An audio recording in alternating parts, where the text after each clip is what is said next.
Welcome, everybody, to another episode of the H3 Podcast Live. If you're on Twitch. If you're on YouTube, it's not live. This has been pre-recorded the previous day. If you want to watch it live, get on over to twitch.tv/H3 Production. You can watch it live next time, but not this time, because it's a recording. I was going to say, we could almost have like a choreographed beginning. Like a song and dance with a cape. Yeah, that's funny. We should do that for next time. Today's episode is sponsored by Quip, Audible, and MVMT Movement. Thank you to them. Today's guest is the great and wonderful pioneer of YouTube, Harley Morenstein. That's got to be one of the most Jewish names I've ever heard. Props to him. Harley Morenstein. He's like a Jewish warrior. Like he's a big guy and he's got like a big beard and shit, and like, because when you think about a Jew, you usually think about like a guy who looks like me, you know, like a doughy little boy. But there had to be Jewish warriors, because you think back to the biblical stories of like King George. What was the guy's name? That's a restaurant. What's the guy's name? The old Jewish king. He was a warrior. Which one? The old king, David. David? Yeah. Okay. Yeah. I wasn't sure. So King David was apparently kicking ass back in the day. So you know that there's some warrior blood in the Jewish line. It's not in me, but it is in some, and he happens to be a warrior Jew, is what I mean to say. He seems to be like, He does have a warrior vibe. Yeah. When you see him, it's like in Israel, there's like, hey, my name is Morenstein, but then there's like warriors. In Israel, you have everything. Right. So it's American, I guess. It's really American. Like in Israel, I wasn't thinking what is the Jewish stereotype. Like inside Israel, you have different stereotypes. Right. But here, I've learned there's so much like more going on. The American Jew is like, oh, I need to call the electrician to put in this light bulb. What are the stereotypes in Israel? I don't know. There's like really dumb ones, but it's more like depending on like Ashkenazi or Sephardic. So for you guys who don't know, Ashkenazi is European Jew.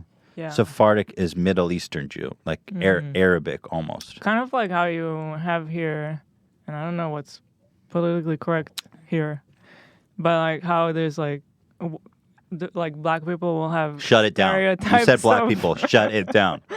There's stereotypes of white people. Right. So White people get their wallet like this because their asses be so high. That's one of my favorite ones from Eddie Murphy. Go ahead. Sorry. Whatever. So what? But I'm actually really curious about what are the stereotypes about Sephardic and Ashkenazi Jews in Israel. Like Ashkenazi are not as good with cooking, or like they won't make enough food. That's true. That's not like a stereotype. Sephardic, there's always be a ton of food. There's no such thing as like running out of food. Right. And Ashkenazi is like they'll count how many people cheaper. there are. They're cheaper. Is that part of it? Because I feel like that's real. Yeah. What else you got? That can't be the only one. Like don't hold back. Yemenite. Ooh. I don't know. What about the Yemenites? Really dumb. Tell me. I want to hear it. It's interesting. I think everybody My listens. best friend is Yemenite, okay? But there's like a stereotype that they're cheap. Huh. So I love that even amongst the Jews in Israel, there's one sect that's really cheap. It's like all Jews are cheap, but the Yemenites, they're super cheap. Watch out for those guys. It's fascinating to think that like everybody thinks about Jews in this way, but then when you go to Israel, when everyone's Jewish, you have all these sub stereotypes. It just kind of shows how stupid it all is. It is really dumb, and like no one our age really talks about this stuff anymore. It's like old stuff. Is there any other interesting ones? Because I think it's great. What do people think about the Sephardic Jews?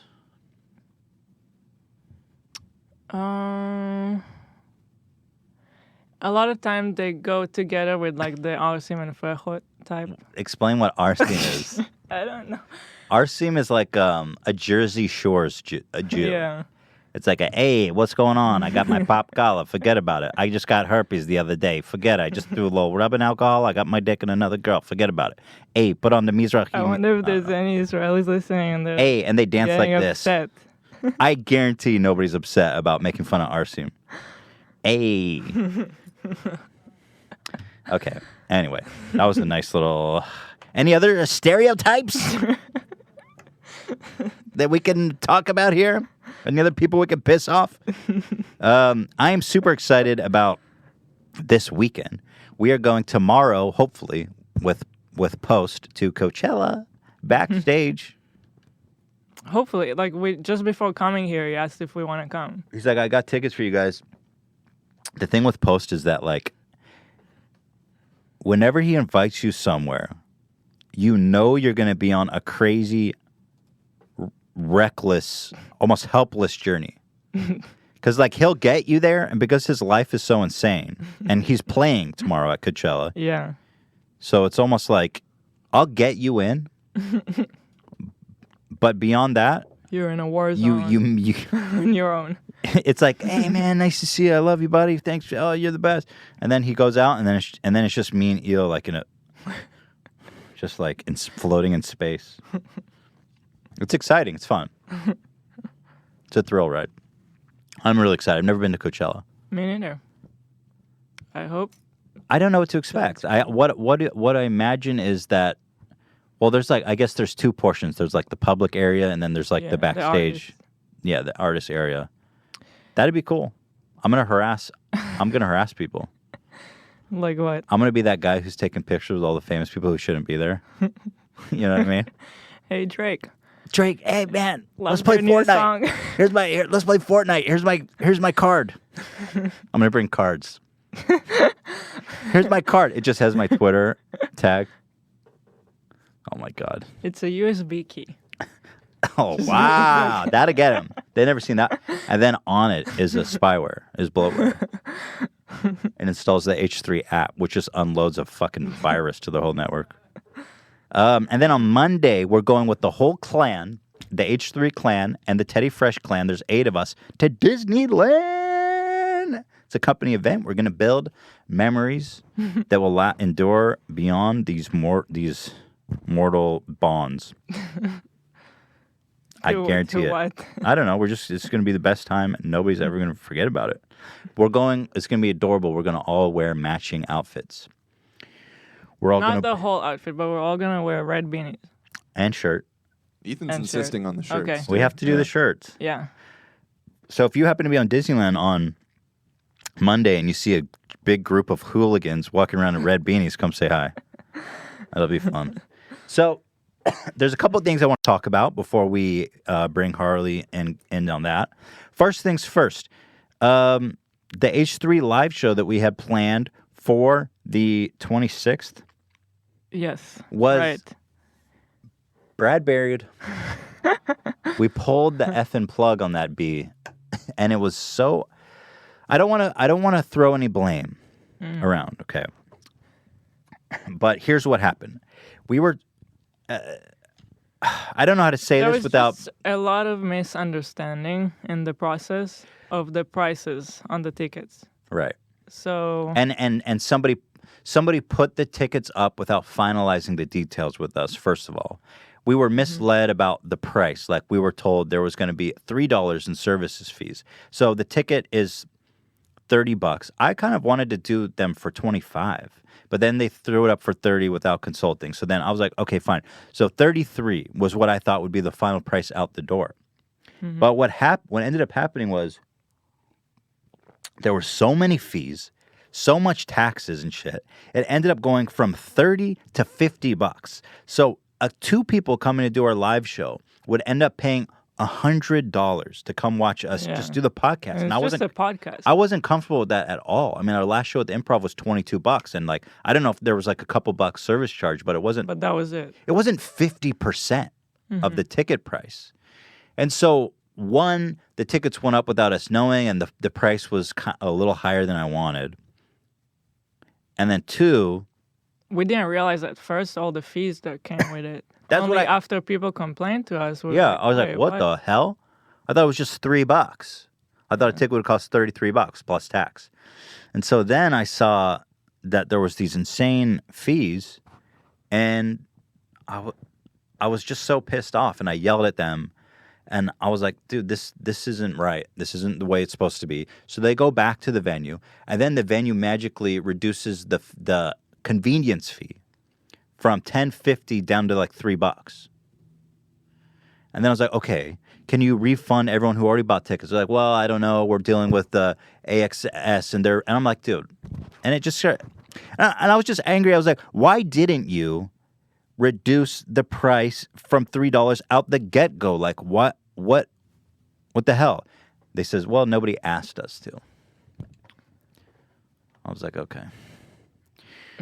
The whole thing was just super sour, and it just didn't feel right anymore. And we weren't sure if people were going to get refunded who bought before and after. Most of all, we really didn't. That wasn't the price we wanted for this kind of show. And $100? It's made us uncomfortable that people would pay so much, and also a lot of people have to travel, so Right. you'd pay for traveling, food, drinks, and $100 for tickets. It's like $20 for parking. No, in downtown LA. So we're just like, you know what, this isn't right. Let's just pull the plug on this. So everybody who bought tickets is getting a full refund, including all the convenience fees and everything. And I know on Twitter, a couple of people were like, well, I bought plane tickets. Mm-hmm. And so I did genuinely feel bad about that. So what I offered on Twitter, and if anybody's listening, bought tickets and an airplane ticket, email dan@h3h3productions.com, and we will help compensate you personally on that. There is one funny anecdote. The guy on Twitter is like, man, I got fucked by this. I bought plane tickets. I was like, all right, well, we'll compensate you. Thinking that, how much is a domestic flight? Like $200? He sends me the receipt. 2 first-class tickets. $1,600. I was like, bro, I don't even fly first class. I can't pay you $1,600, bro. But Those some life choices you have to live with. we haven't fully looked into all the details yet because we want to just get everything first, all the people that there are to compensate, and then look into the details and make decisions. But we when we opened that one, we're kind of shocked. Chill out. What the, Dan? Can you? Yeah. So anyway, if you bought a plane, send your proof of purchase to Dan. And we'll help you out. We'll help you out how we can. But hey, that's crazy that you fly here to see us. Yeah. On the other hand, let's acknowledge how freaking crazy that is. Shit. Thank you, man. What else? Oh man, I wanted to talk. There's a couple other things I wanted to talk about here. For one, this is kind of personal, but I feel like it's interesting. All right.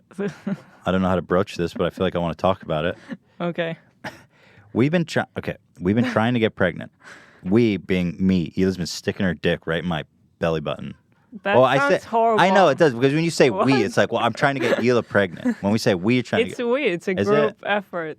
But, okay, whatever. We've been trying to get pregnant. We don't really know how it works.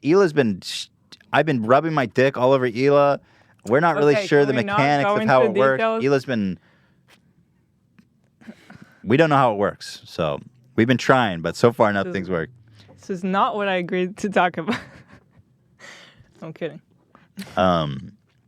So we've been trying, and you would think, like, by the population of the world that getting pregnant would be something easy.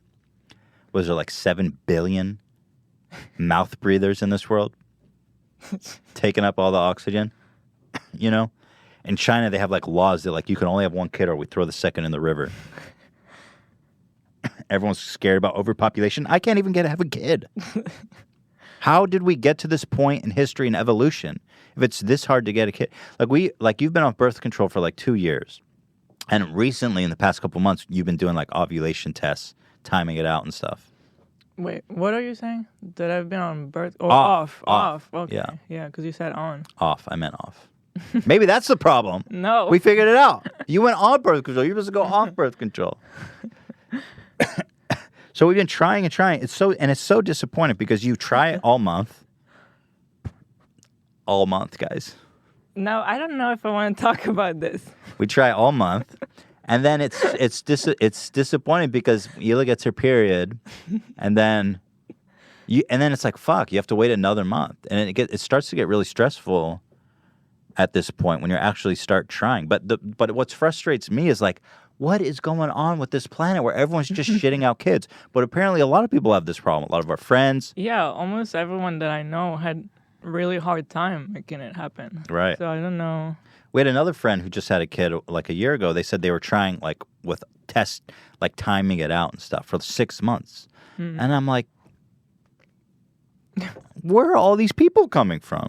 When you're 18, if you just fuck, 18, it's just like they make it sound like you just touch a guy and you're pregnant. Seriously. And sex education, that's what it makes it sound like. Sperm can last for 30 days. So even if you have sex when she's on her period, the sperm can hide in her vagina for 30 days and get her pregnant when she ovulates. It's like, seriously? So my lesson to you is don't use protection. Oh, God. Because most likely you'll be fine. I'm just kidding. Protection is honestly to keep your dick from rotting off your body. No, and to prevent unwanted pregnancy, let's not start some rumors now that we're... Use a condom. I guarantee it's worth it. So I don't know. That's just something that's I'm trying to be more honest, right? I'm trying to be more genuine. I'm trying to talk about what's on my mind a little bit. This is something that we've been thinking a lot about and doing, for a while. So let's talk about it. Let's be real. Can't have a fuck. I'm trying. Maybe we're doing something wrong. Maybe it's supposed to go somewhere else. No. Okay. I don't know. Einstein says that the definition of insanity is trying something over and over again and not getting results. Got to stick it somewhere else, Yellow. I don't mean like the butt. I was just making a joke. I was just making a joke. I just wanted people to know that wasn't an anal sex joke or anything. All right, what else we got here? You guys heard about all this? I was going to make a joke about how I got in trouble for the transphobic tweet, and that's why the show was canceled, but I did it out of order. I don't really want to talk about that. I think it's whatever. There's a couple of videos I wanted to watch, but maybe we can watch it with Harley because he's here. Because I've got the Count Dankula video and the Sinclair news clip that I wanted to watch. Maybe we should bring Harley in. Is that weird, though, to, like, do that and then talk to him? Maybe we should just watch it now. It's not weird. It's not weird? Not weird. All right. Apparently it's not weird, Hila said. Let's do it then. So, let's go to a quick commercial break. We will be right back with ya boy, Harley. We're going to have a lot of fun. There's so much to discover. There's so much to learn in this life. It's going to blow your mind. Don't go away. You guys hear that? That's the sound of everybody's favorite electric toothbrush, Quip, who's also incidentally the sponsor of today's episode. When it comes to your health, brushing your teeth is one of the most important parts of your day, and Quip knows that. They've combined dentistry and design to make a better, stronger, slicker, more beautiful electric toothbrush. Here's the deal. Quip is the new electric toothbrush that packs just the right amount of vibration into a slimmer design at a fraction of the cost of a bulkier traditional electric toothbrush. I mean, this is it. This is all it is. And that's all you need. You ever see one of these, like... yeah, it's got a whole package with a stand. It's like a power tool. You have to, like, unholster it out of your belt. It's like, give me a break. This is all you need. Guiding pulses alert you when it's time to switch sides, making brushing the right amount of time completely effortless. I brush for 30 minutes because I'm neurotic, but a lot of people are like, I don't know how long I need to brush. Mm-hmm. That's the genius about Quip. It vibrates for 3 minutes. It tells you when to switch sides, and you know when you're done and when you've done enough brushing.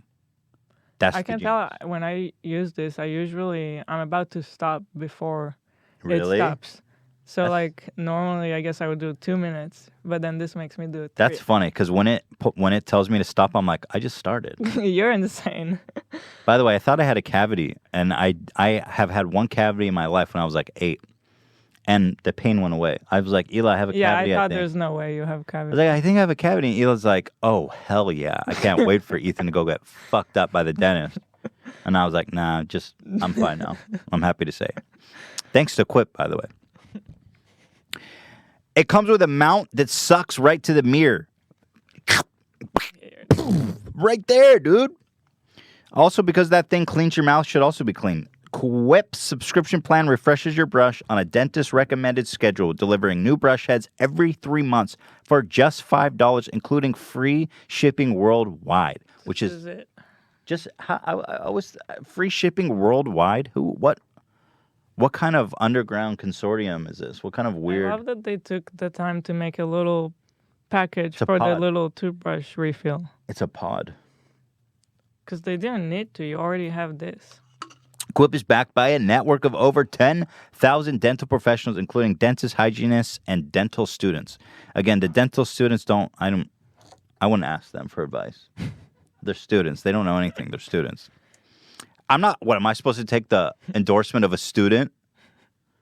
Oh yeah, you should really use this toothbrush. What do? I'm studying dentistry. I'll talk to my dentist. Most toothbrushes don't get named one of Times Magazine's best inventions of the year, but guess who did? Quip. Find out why by getting yourself one of these amazing toothbrushes. Quip starts for just $25. If you go to getquip.com/H3 right now, you'll get your first refill pack free with a Quip electric toothbrush. That's your first refill pack free at getquip.com/H3, spelled GETQUIP.com/H3. If you are not quipping yet, then you are quitting life. I don't know. But give it a shot, because I genuinely love this product, and I think you will too. So thank you very much to Quip for sponsoring us. Up next, we've got everybody's most beloved audiobook service, Audible. For our audience, Audible is offering a free audiobook with a 30-day free trial. If you want to listen, Audible has got it. Just go to audible.com/H3podcast or text H3podcast to 500-500 and browse their unmatched selection of audio content. Download a title free and start listening. It's that flippin' easy. Whether you want to feel healthier, get motivated, learn something new, or just relax and listen, Audible has got a book for that. Here's what I recommend to you guys. You've probably seen The Last Jedi. A lot of people had a lot of opinions about this book, okay? I personally thought it was okay. The movie. Yeah. I thought it was okay. Is that okay? But I loved it. Oh, you loved it. All right. Well, great. Today's guest loved it too. Harley's apparently a super fan. I don't know if we're talking. This is pre-recorded, so I don't know where we are in the conversation. We talked to him. I don't know where we are in the conversation, but maybe we're talking about it right now. The Last Jedi Expanded Edition by Jason Fry is an audio book that expands on the original story because they cut a lot. I just got to say, a lot of the characters were undeveloped. A lot of the plot line were undeveloped. So in this story, you get all the details, all the development. You really get a better sense of understanding of what was going on. So if you didn't like it, you get to know what was going on. If you loved it, you get even more. I highly recommend listening to The Last Jedi Expanded Edition. And it's going to be a lot of fun. Here was what else you got. Speed control. You can listen to books faster or slower. The narration, the speed suits your desires. That's really cool. What did they have them read it at like 5 different speeds? Today's audiobook is brought to you by... Yeah, how did they do it? It's probably something where they like pitch shift it. Huh. It's AI.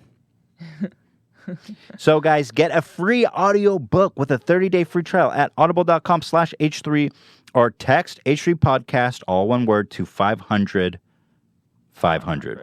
That's audible.com/H3 podcast or text H3 podcast to 500.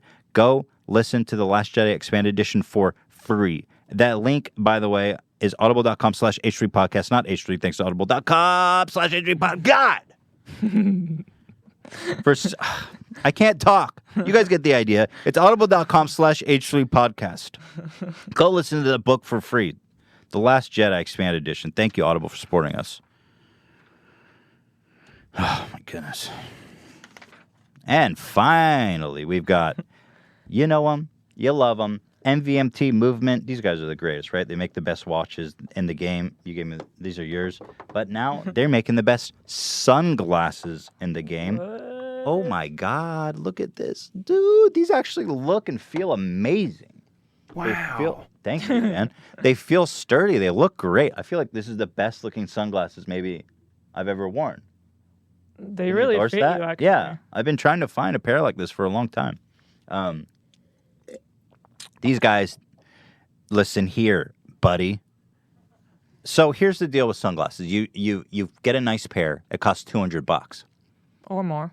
Or more. My thing is, when I buy a nice pair of sunglasses, I end up like not liking it after a week. Mm-hmm. I'm like, damn, I didn't even like these. I don't know why that happens.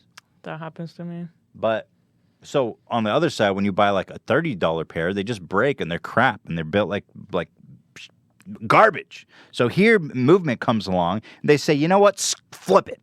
How about we make quality, trendy sunglasses at a fair price? These things aren't cheap plastic. They're acetate, meaning it's more durable. It's not plastic. It's acetate. They specifically said to say that. I don't know if that means anything to you, but apparently it does. Acetate. Look it up. They start at just $70, though. These girthy, meaty, acetate, polarized. These things are slick, and they start at $70. If that's not a compromise of style, quality, and price, then call me the Pope, because I'm not lying. Okay?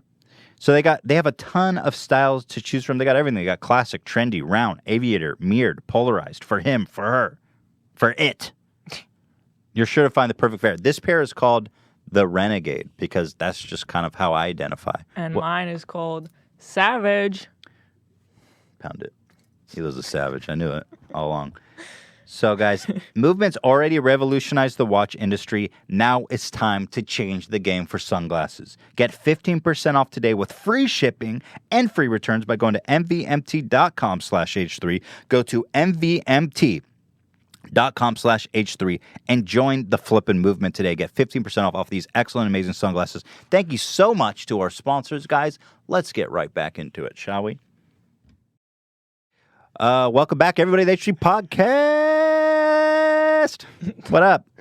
We are back with Harley Morenstein. I'm on the show. I was joking before. First of all, welcome. I'm so happy to have you here. You're one of the most. Now. Yes. Yep.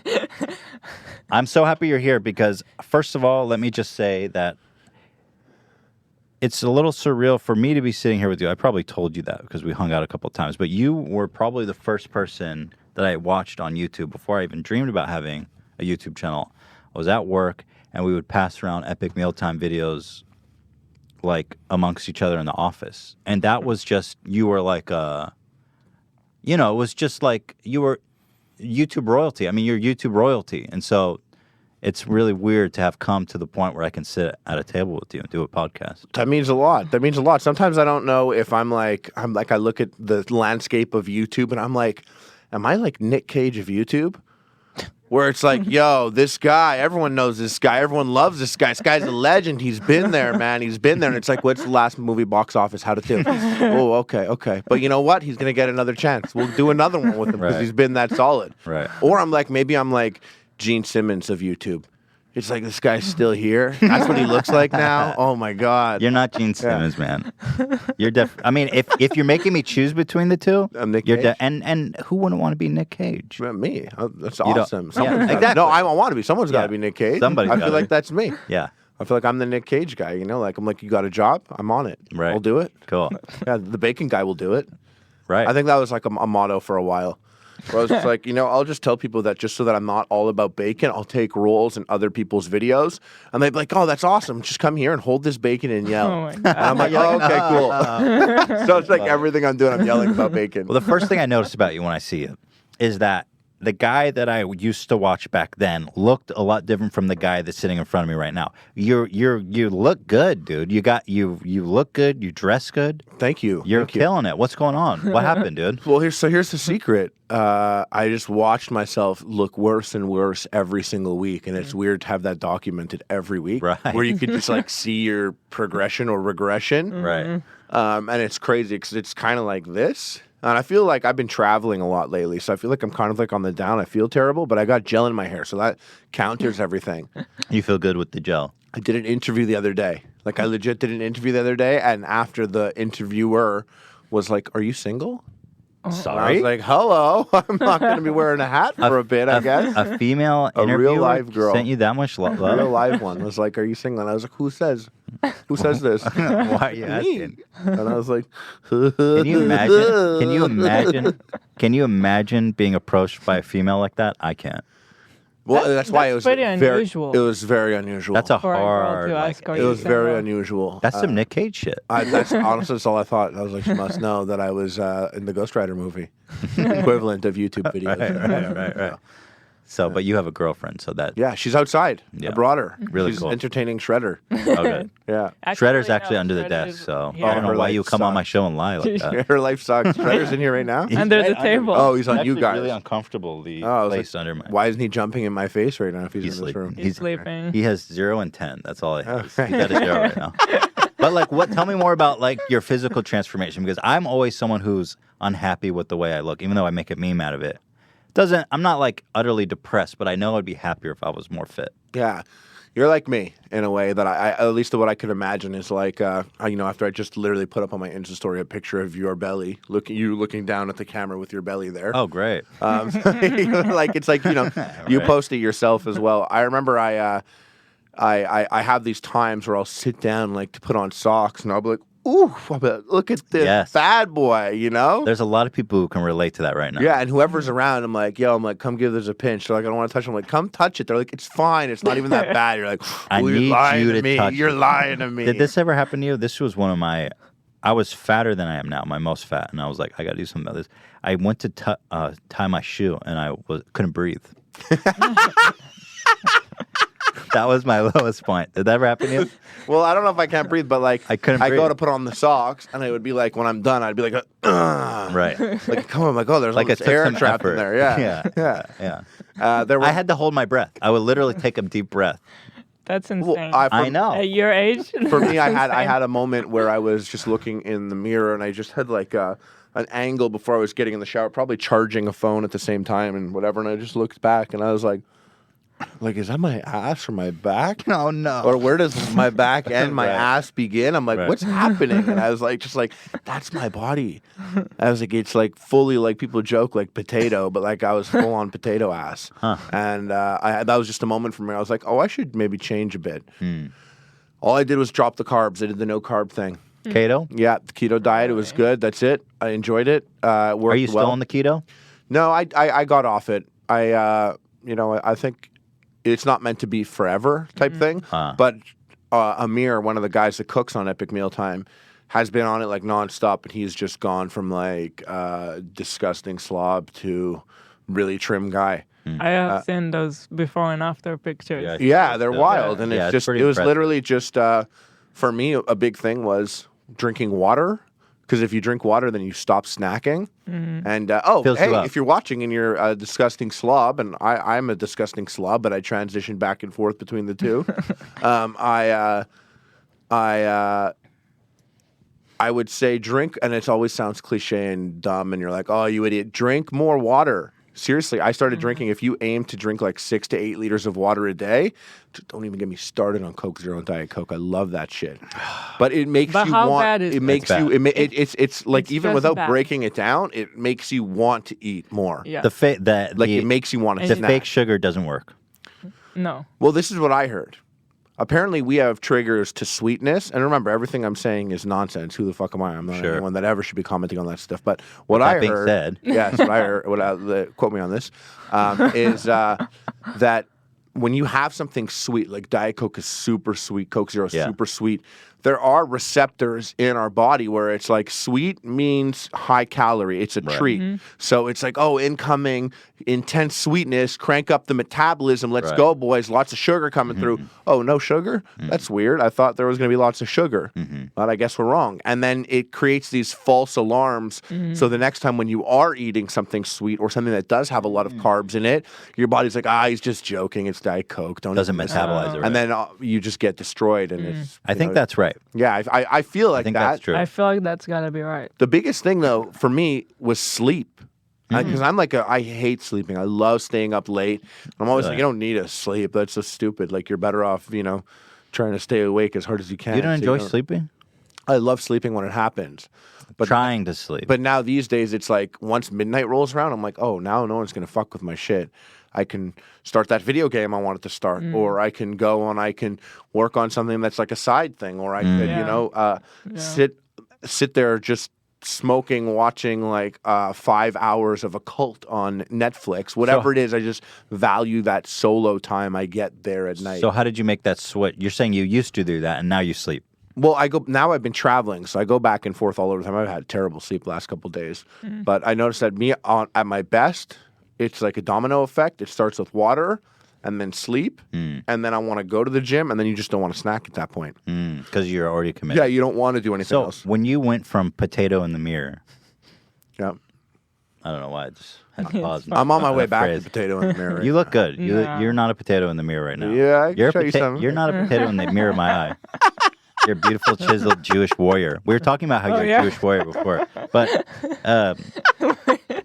we said that you look like a warrior. I was saying there's two types of Jews in the world. There's like little like hello, like me, and then there's like Jewish warriors like during the King of David, like biblical shit. But anyway, when you went from potato in the mirror to Jewish warrior, was it like a straight like you were like I'm in, I'm going? Yeah, it's if you really think about all the times I looked at myself and I was like, oh, terrible. Like all those times culminate in many false starts. Right. There's so many times where it's like, now it's the time. See, that's my and then something happens. You're like, wait, tomorrow might be the time because that's good. Exactly, yeah. But those false starts are important. They really are. I really feel like you build on that. Like, interesting. Like I maybe got to a place where I felt comfortable because I had all those false starts leading up to it. That wouldn't have happened if I didn't feel one way, many times. Because after the fifth time, you're going to be like, am I going to say this is going down again or am I going to lie to myself again? How many times? For me, it was like 27 times. Keep doing it. That's cool. I like Keep doing it. Keep failing. Seriously. I like that. No, I think that's important for people listening to remember that. It's okay to have those false starts because eventually you're going to get to the point you want to be at. Yeah, definitely. Well, that's what I think. What's happened with me. When you do you guys ever catch shit for wasting food on Epic Mealtime? Like, I'm sure that's probably the biggest criticism people say about the show. There's lots of criticisms. One that's consistent that comes up is, do you guys eat all this? And it's like it's a multi-tiered question answer. There are times where food has been contaminated, and we've thrown out an uncomfortable amount of food where we've been like, oh. We're like that sucks, And we're like, is it salvageable? Otherwise, but it's just that sometimes, other times we're 5 guys on camera, and there's about 8 people off camera. Okay, and people on set are ready. They're when always it's hungry. You're there filming for 6 hours. They're ready. They want to eat it. People want to try it. There were episodes where we knew there was going to be a big waste. Like one time we stuffed 50 birds into 10 pigs and attached all the pigs ass to mouth. We did it years ago, and I just knew that it wasn't going to get eaten, and we literally ate 2 of the pigs, and the other 8 we had set it up with a soup kitchen in advance. They came with garbage bags, literally scooped it all in garbage bags. I was like, what's it going to be? And they were soup for a year. Whoa. So I was like, okay, that's cool. We did our TV show. We donated a portion of the budget to feedingamerica.org. Right. But a lot of people are like, yo, why don't you go give that to homeless people on the streets? And it's you actually can't. Yeah, it's illegal. Yeah, it's you just expose yourself. Huh, really? If you're a production company, not illegal, that but mean, it's a liability. Yeah, it doesn't mean you could feed people. You can't feed someone. And if someone gets sick, you don't have insurance for that. You're screwed for that. Some guy's just going to be like, I puked, and so I'm suing you for poisoning me. Yeah, exactly. This is America. This is even if you go look at grocery stores where a lot of the times when we're doing meat-heavy episodes, we're buying meat that's going to be expired anyways. We go there whenever there's stuff on sale, expired meats. It's one more day. We go and we buy all those up. Those get thrown out. A lot of the stuff that we use would have gotten thrown out. And, if you ever watch at the grocery store, what they'll do is they'll triple, quadruple bag things and lock the dumpster in the back. Because they could throw something out and someone can go in the dumpster, eat it, get sick, and then also sue. God bless America. So, yeah, I actually really do love America. God bless you. I am Canadian, and I really love this place. Every time I come here, I'm like, I love this country. So you used to live here when you were... I lived in Montreal. Now you're back in Canada. I lived here for 2 years, and now I'm back in Canada, and I come here for work very often. Where do you guys film from now? Toronto. So can you get rid of the food there? It's not as Sue happy there, right? No, it's still the same scenario. You can get in trouble because we are a company, so you can't be giving food You out. don't Like, you want can't any feed- liability. Exactly. You can't feed someone. You could, you can get in a lot of shit for that. You know what I mean? If someone starts barfing, they go to the hospital and like shit goes down and it's really expensive. Like that's on us. You know what I don't mean? really understand that criticism though, as if like somehow this one large meal you made is going to solve world hunger.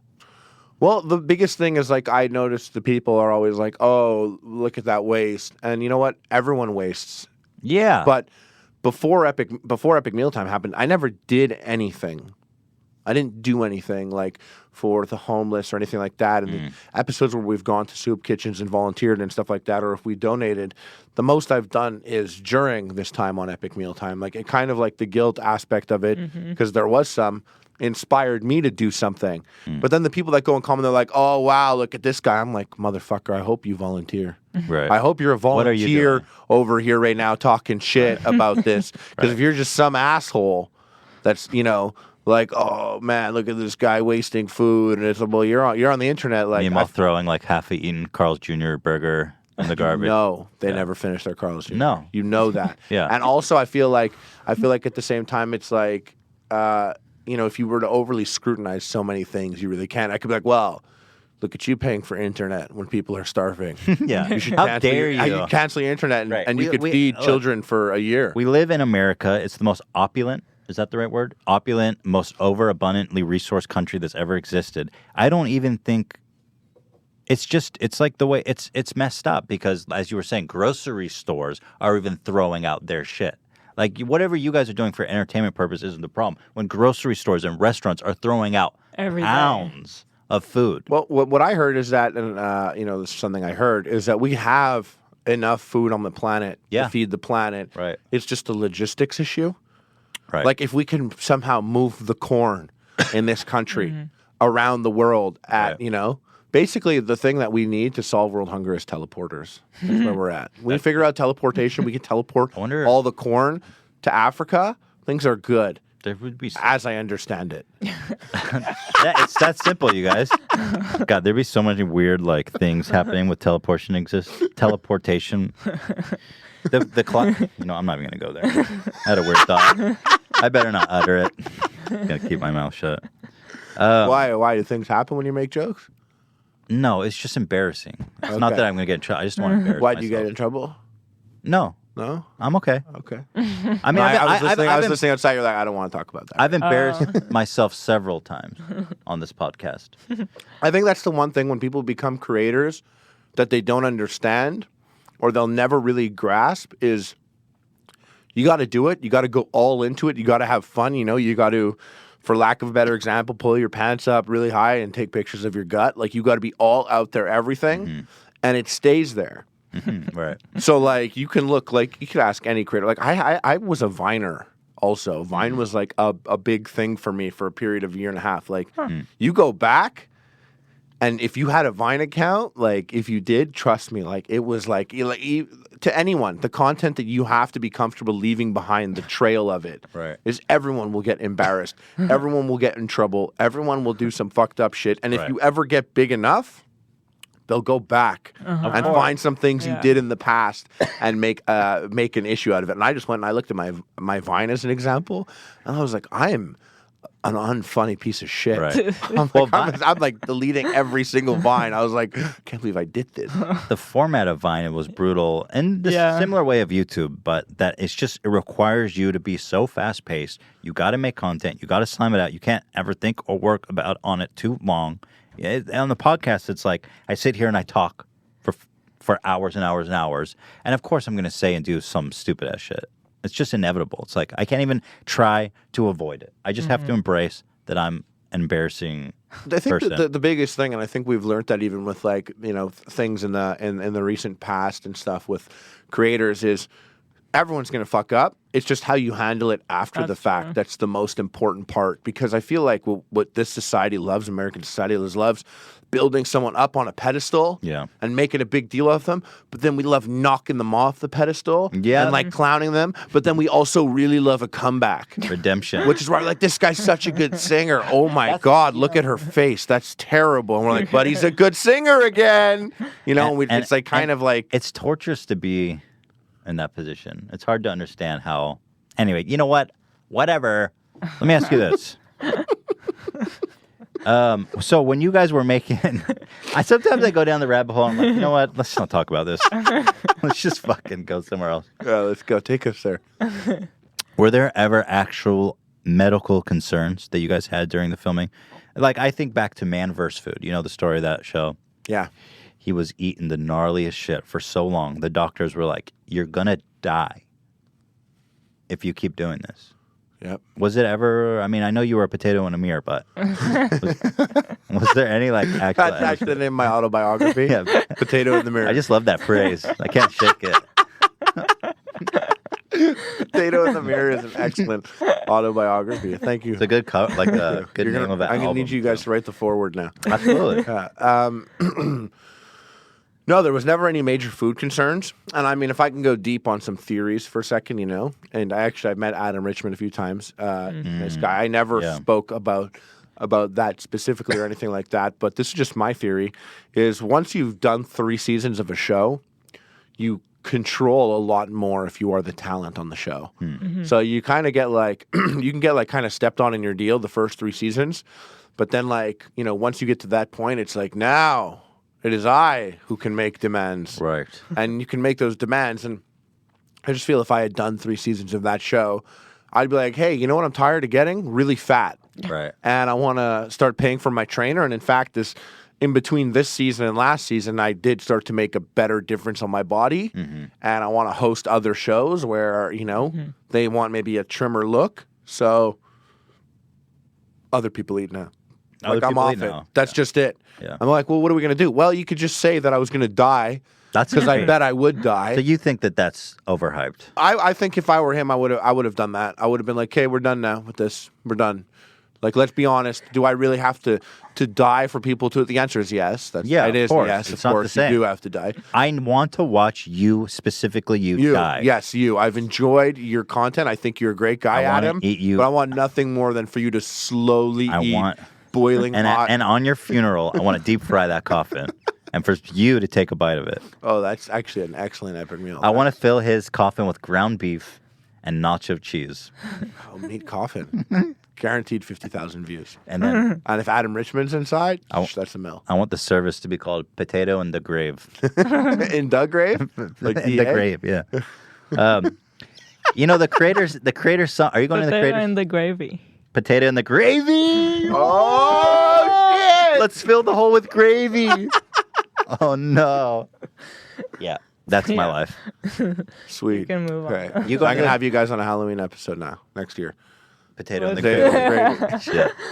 The spookiest name ever. Yeah, we'll just like, if you don't like this episode, you got to listen to this podcast from 6 months ago. Shredder has this uncanny ability to always find the most uncomfortable place to sit.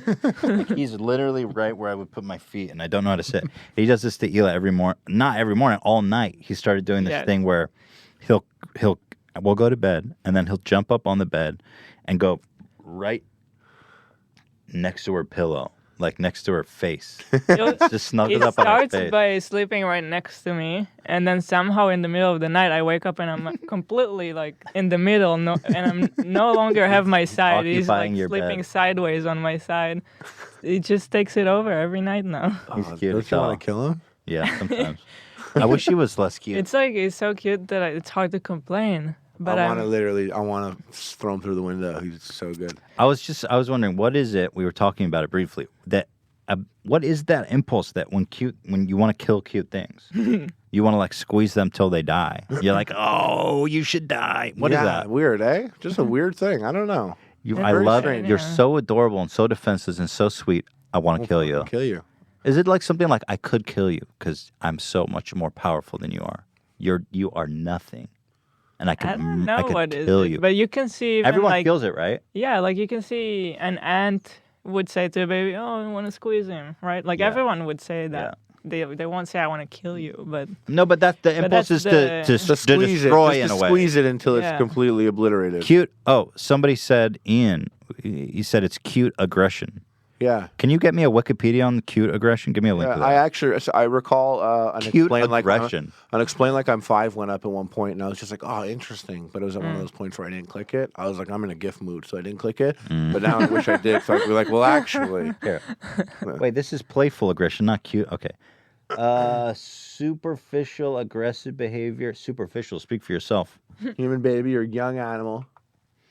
People Grit their experience teeth, clench their fists, or feel the urge to pinch and squeeze something they consider cute while not actually causing or intending to cause any harm. Just really wanted to cause harm. Playful aggression is a type of dysmorphous display in which a positive experience elicits expressions usually associated with negative emotion. This behavior occurs more commonly in individuals who experience what is dimorphous emotions across a range of... This is how you go down a hole, then you click dimorphous. This article sucks. I was kind of hoping for an explanation. They're just like, yeah, man, you want to kill cute things. We all know about it. Like, they're not, it is a thing that exists. No, it's true.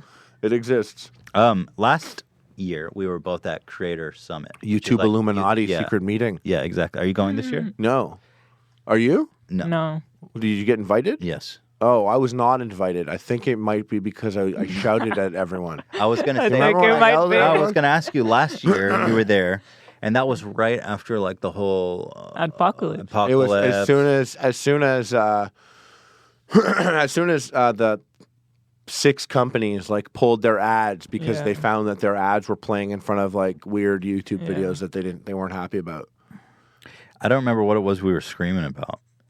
I remember very clearly. What did I remember just I'll tell you how exactly there was no communication with creators, information. Yeah, that was my follow-up point. But my main question was like I said, I used to make Vines, and Vine ended. Vine was an app, and it ended. I saw people existed that, were like, what it felt like when you were on the rise. You're like, hey, I think it's going to be all right, this YouTube thing. It's starting to come through now. Like you had that feeling, and it's like, whoa, let's buy a better camera or a laptop. There's an investment aspect there where you're going to double down on this career. But there were people, I'm sure, on Vine that were like, wow, I just got 150,000 followers. I'm going to move to Los Angeles. And they booked a plane, quit their job, and then they heard Vine was dead. Right. That must have happened. Surely. And we didn't hear about these stories because obviously no one gives a shit about Vine or the people that use it. Am I right? Got him. Hey, idiots. Do it to them. So what happened was I felt that YouTube, is no different from Vine in many respects, in the sense that it's like, we put all our eggs in the YouTube basket and we hope that YouTube will work out, and that if you have a career, and that's great. But I just found out that these companies can just close. They could be like, whoopsies, we're not doing this anymore.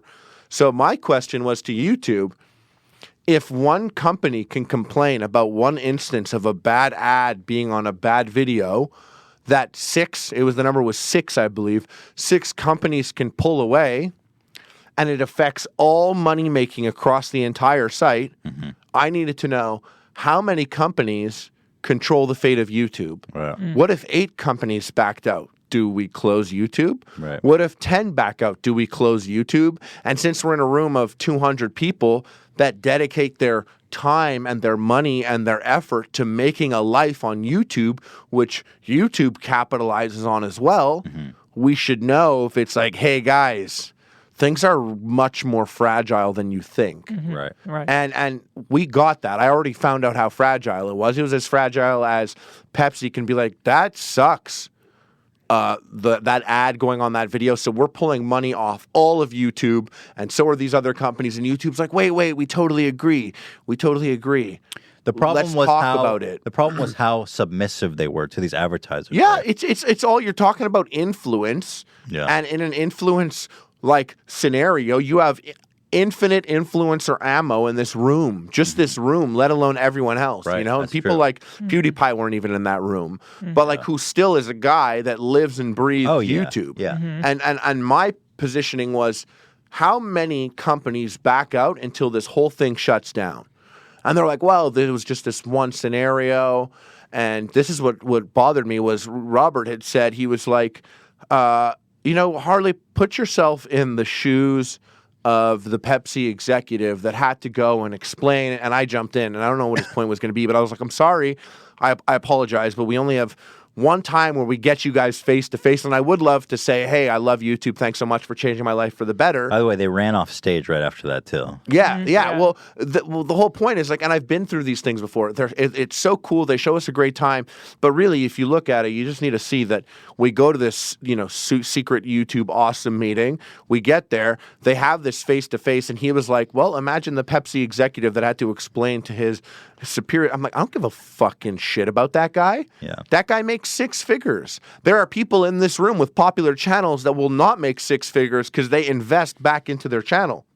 And maybe someone spent $15,000 that week on their biggest video of the year. And there was no ads, and no one told them. But people at YouTube knew that was going to happen, and this Pepsi exec or whoever knew that was going to happen. But we didn't know. We didn't get the heads up. And you know what? Epic Mealtime was never affected by the adpocalypse. But the reason why I think YouTube fucked up is because I made more money on Facebook last month.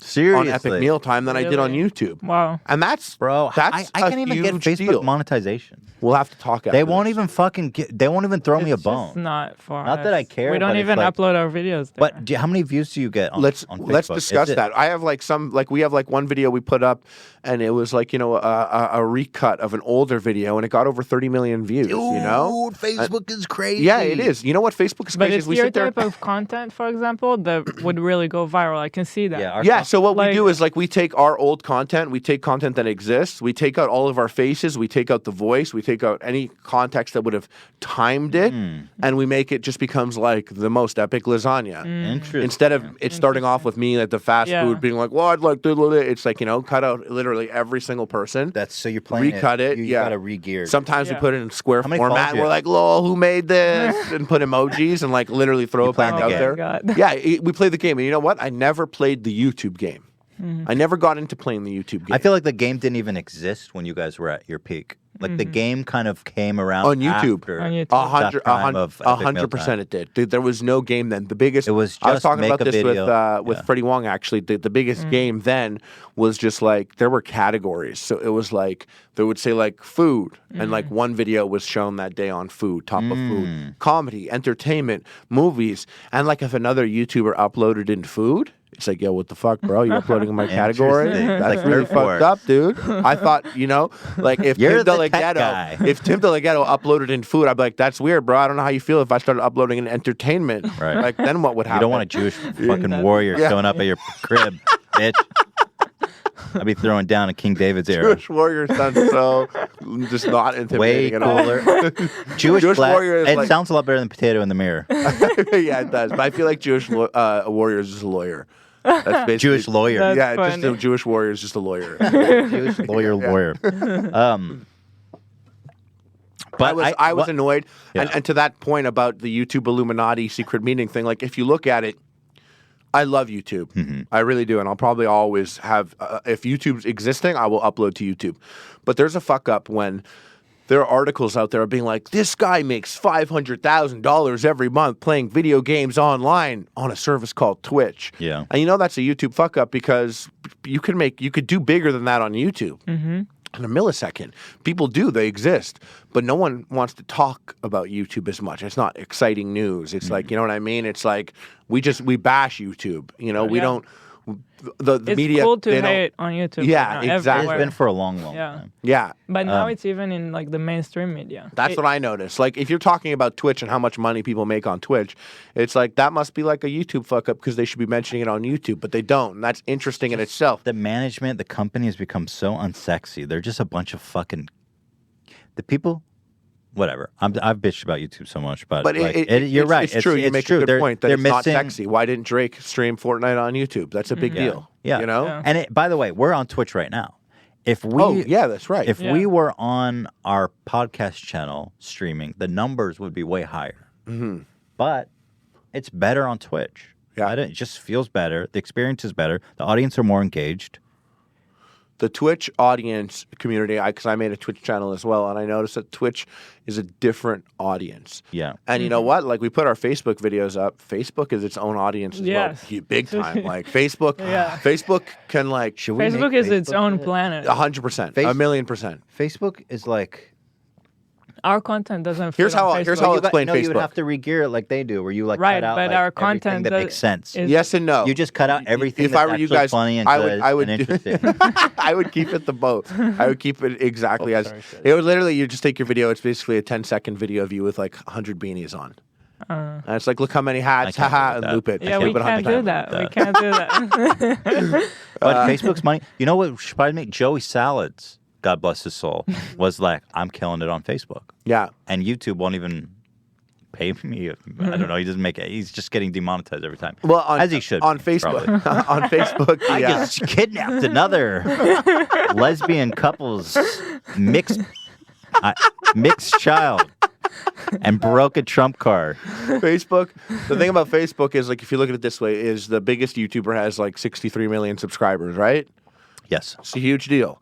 Like the number one, that I could think of just in the food space, just in food, is like Tasty, and they have 96 million likes on Facebook. It's real interesting. And then you go look at some sports teams that have like, or soccer players that have like 100 something million. Mm-hmm. And if they upload and it's a video native to Facebook, Facebook's like, oh yeah, we love video content. We want to be video players in the video game. So let's push that video. Like I have a friend who put up a video. One video, it got 180 million views, and then he got 500,000 likes on his Facebook page. First video, one time, within a week. YouTube has not in forever done that to a channel or someone or anything. But that's not really, yeah. The biggest thing is, like, let's say you started a channel and I started a channel and we did it on Facebook. The biggest thing is we could share each other's channel. Right. I remember when I was negotiating the peace between Joey and SoFlo, they were negotiating shares. Because SoFlo owed Joey shares. A couple shares, and he never paid up. What happened? Did he pay up? Yeah, we He broke did, but he did a night share when he should have done a day Joey share. was buttered that he got a night share, but he's like, you know what? It's fine. Facebook's still the Wild West. I feel like they're going to start. Something's got to happen there because it's just too insane what's going on there. But my page is dead because they just favor video content so much, like short form, snappy video content with like crying, laughing emojis everywhere. Yeah. That are like if you post a picture or a status update or anything, it's like a link 10 to people YouTube. saw this. Yeah. I think what would do very well is highlights of the podcast with interesting. This is the most important part, subtitles. Whoa, that's a really good idea. Hey, Dan, write that down. If you have the subtitles, it changes. Facebook. So Here's the thing: you go on Facebook, and it's just 3 seconds counts as a view, and they don't have to have the sound running, which is dirty. So when it's like 180 million views, it's like 179 million people that scrolled by just didn't scroll by fast enough. Right. And it plays without sound. And if you have subtitles, interesting. People do it. Get them. A lot of people watch during class. They're in class. Dude, you got all the hot tips. Yeah, I knew you were going to come in here with some crazy No, knowledge. I'm coming Dan, with write that that fire, down. dog. Ian, Coming with everybody that get on fire. that. I want 10. I want 10 highlights on our channel. We need someone Quick. captioning that shit. And we're going 4 uploads a day. I have a disgusting feeling that if we start posting those, it's going to be sick. You're going to post and you're going to be like, oh, look at this. Now our lives have changed. I'm not. We have Facebook lives now. Can you hook up monetization? I can try. I can connect you to a person. I've done that with 2 of my friends. Okay. Yep. Yeah. Hook me up. Yeah. I don't know if they got monetized, but I hooked them up with the person. Right. That's it. Yeah. What do you got? Speaking of potato in the mirror, what do you got there? My pizza in a bag? Pizza in a bag? Potato in the mirror? This is pizza in a bag. It's my jerky. I have a jerky. So, okay. You know what's crazy? It looks really good, though. Can you really tell us about it? Well, it's so crazy because let's hold it here. Hey, guys, look. It's available in Walmart. People are just like, yo, did you ever expect Epic Mealtime, man, to do all this and be like, you know? And I'm always like, no, I was joking. Like, I literally made a video where I was joking around. And it got views. And I'm like, oh, let's joke again next week. And I'm like, haha, we're joking, man. I can't believe we're still joking. And then it's like 6 years later, I'm like, yo, this joke's really heavy on my soul. It's like it keeps going. Then I'm like, 7 years later, I'm like, I have found the reasons internally within myself why this joke will always be funny to me and why I should value this joke. God. And I'll continue to joke with this joke forever. And I got to that place and I'm like, where can we take this joke? Snack aisle Walmart. That's where we brought the joke. It's funny. It's called Super Snack Time. Because That's cool. Epic Mealtime. Let me break into this. I want to eat it. While you talk. yeah.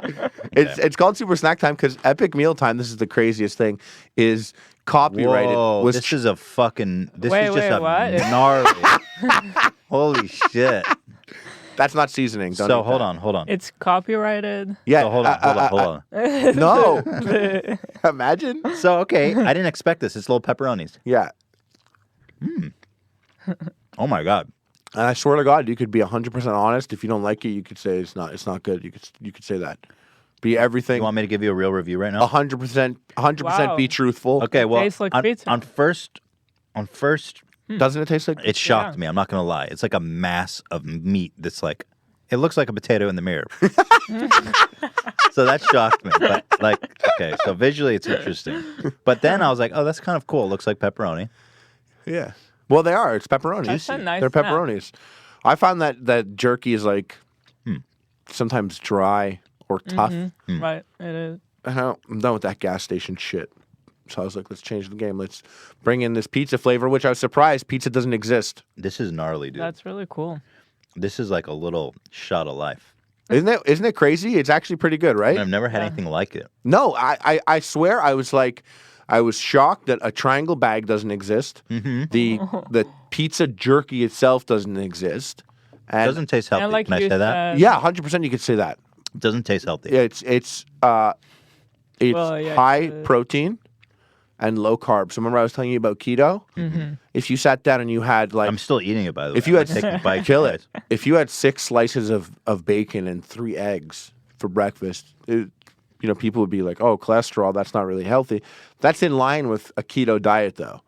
So if you wanted, this is the best way to eat pizza if you're on a keto, because your other option is making a cauliflower pizza, and that's just fucking stupid. I gotta say, I mean, I'm eating it. I'm still eating it. Fuck. Where are these little nuggets here? They look like raisins glued to it. We is glued that? raisins to our jerky. What is it? Where are the chunks? So it's like it's marinated and seasoned. So those look Like like an olive? Those are like delicious little like sauce pouches that you got there. You just like it's basically when you get a chip and it has extra powder on it. You got lucky with that bite. Oh, Yeah. how did you? Tell me, It looks like a raisin glued on there. is this a? I think it's really good. Here, let me read the packaging. I agree about the texture. It is not dry. Like You know what I'm talking about? Yeah, They have that I'm tough not a fan jerky. of jerky usually because of that. I love jerky. Yeah. I'm a jerky guy. I'm just gonna be frank with all you right now about my life. So yeah, I was gonna call it Epic Mealtime Pizza in a bag, but I found out a huge I feel like I need to food take a company. shower. A huge I want to food- hear the story. a huge food company trademarked Epic Mealtime in the food space in 2012. How the fuck? Whoa, and it wasn't you. No, it wasn't us. Did you combat that? Yeah, but then you just I have to just spend a lot of money against this, like literally, like it's like a mega Can corporation. you say who it was? I don't even want to. That's how big they are. That's scary. There's like 5 of their products on this table right now. They're just like that On serious. this table. Oh. No, not them. What sneaky little cocksuckers? Actually, very sneaky big cocksuckers. These were like big cocksuckers. Big ones. But actually it was like my first lesson. It's just like, I was like, America. I love it. Yeah, I love it. Good call, guys. That is so played. sneaky. Yeah. Okay, I'm gonna say I endorse it. It's great. Sweet. It's fun. It's interesting. I've never seen anything like it before. It's tasty. It's I a love little the wild, a package. little weird. It's really cool. Yeah, it's so crazy because I've pitched shows before, like doing this whole thing. I've gone in and done show pitches. Like I've been there, like waiting, like in like the hall of like this huge production company, being like, I hope they like this show, and going in there and doing a little song and dance. But it was just interesting with this because I went to Walmart to pitch it, and that was just different in itself. Oh, so you did it directly with Walmart? Yeah, exactly. I own this. It's not like a licensed one. This is. How the hell do you make a food? Did they help you? Like, how do you make? Yes, food? that's a jerky company that makes the jerky, and You they, partnered with them. yeah, and they make a jerky that's a delicious jerky. And Walmart. Are you telling me not to chew in the mic? Eli? Yeah. That's all. Go ahead. Sorry. And I'm sorry, Shredder. I'm sorry. Did you try this, Elo? I did. I don't like eating on the podcast, but I did like. Well, I'm this.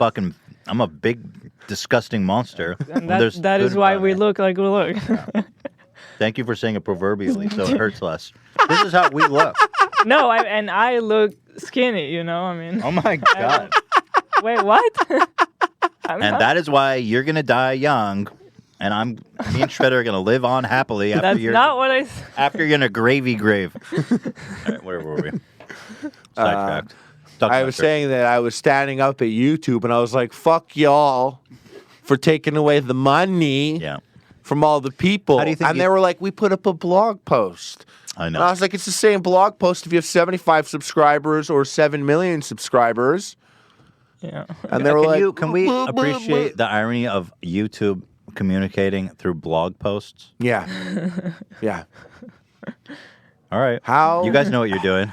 Y'all are in touch. And then the best part is, and guys, if you're watching this and you do get to go to the beautiful YouTuber Illuminati secret meeting, which I do love YouTube also. I can say I love YouTube, but it's important to criticize it. It was fun. I was watching a Superwoman video, and for like 7 minutes, she was like, YouTube's the best. I love YouTube. It's so good. And she went on about how great YouTube is. Then she was like, but, and it's like she had to do that before she criticized it. So 6 minutes of praising YouTube ahead of this, but like, how fucking dumb. And they bring us there and they're like, sorry, we took all the money away for a week without telling anyone. Now, can you go on stage and dance? Right. And dance to hype up Ellen's YouTube channel and to hype up James Corden's YouTube channel? And now you go to like YouTube trending and you're like, oh, great, YouTube, this is it. TV leftovers from last night, Ellen segment, James Corden segment. And it's like, I'm not bashing them, although I could bash Ellen for a long time. I'm just saying you look at this top 10 list of people and it's just TV leftovers. Could you bash Ellen for a long time? Oh my God! Tell me about Ellen. I sense that there's something So you ever watch? I love that. I've watched Ellen. I've started watching Ellen.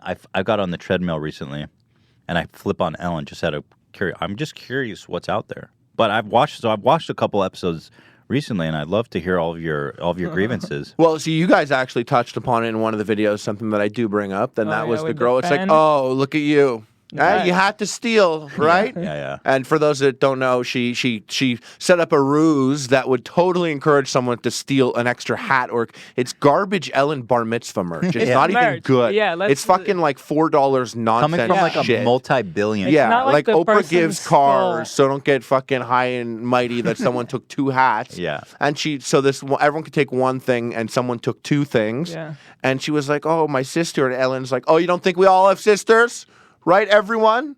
Wouldn't we all like 2 things? Everyone's like, yeah, they start like we want throwing 2. shit. Practically, they almost. If she said, in the corner. if she was like, kill her, fucking kill her, everyone would go and tear that woman to pieces for Ellen and be like, oh, I get a hat for this. And we don't know if like maybe her sister was supposed to come. She filled in for her sister. Maybe her sister's sick. We don't fucking know. Yeah. But I'll tell you what I know. I know that Ellen's like a billionaire. She is. She's got her like slot machine level. She got her own slot machines in Ellen Vegas. has slot machines? Yeah, and so she's How there. are you going to criticize someone for stealing a hat when you got slot machines? Exactly. You're stealing hope. Exactly. And so she's there and she's like, oh, look at this girl. It's like, oh, wow, Ellen, you're billionaire and this girl's like a peasant stealing 2 hats. Let's shame her on TV. What is the Ellen slot machine like? When you lose, does it be like, you took 2 hats, you lose your turn?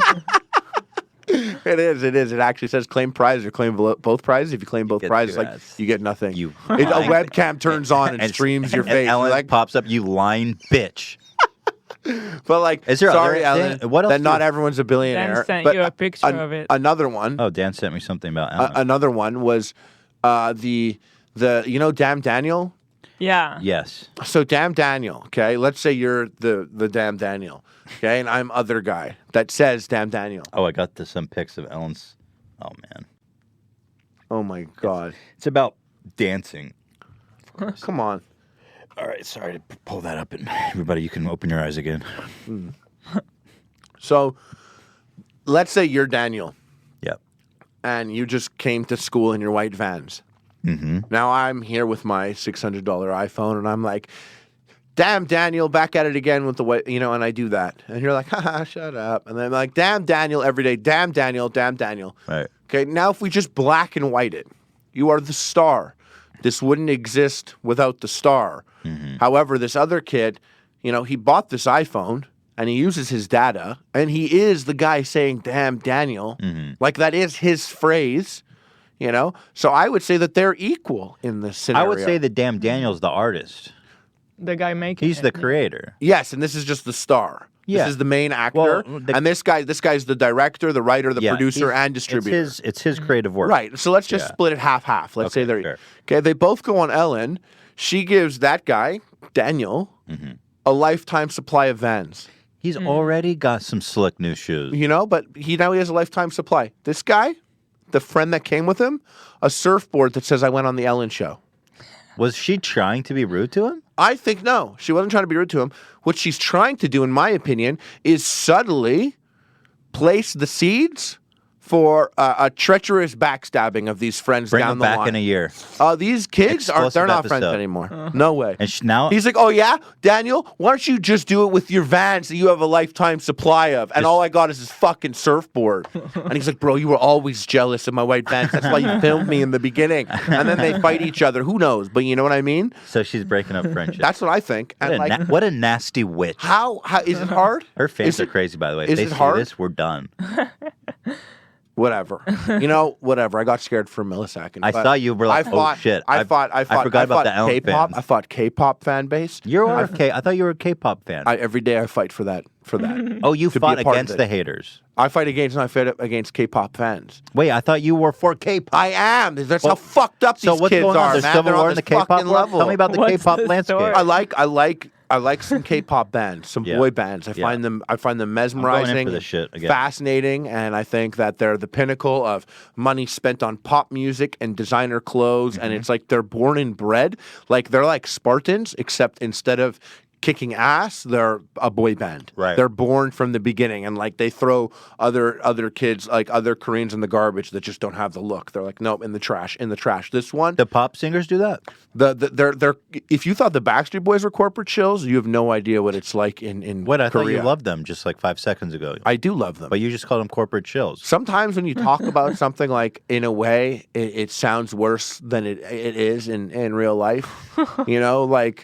Like this one video on YouTube, this guy Max describes Ric Flair, and he's like, his skin he looks like leather, and he's this weird old goober, and he's so gross, and he's fucking awesome.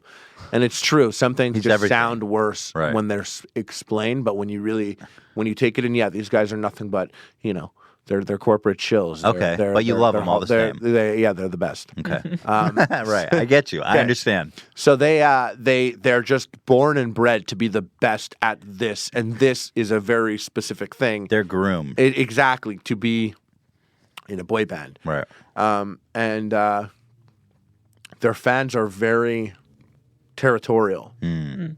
And I like some fans bases and other fan bases don't mix well.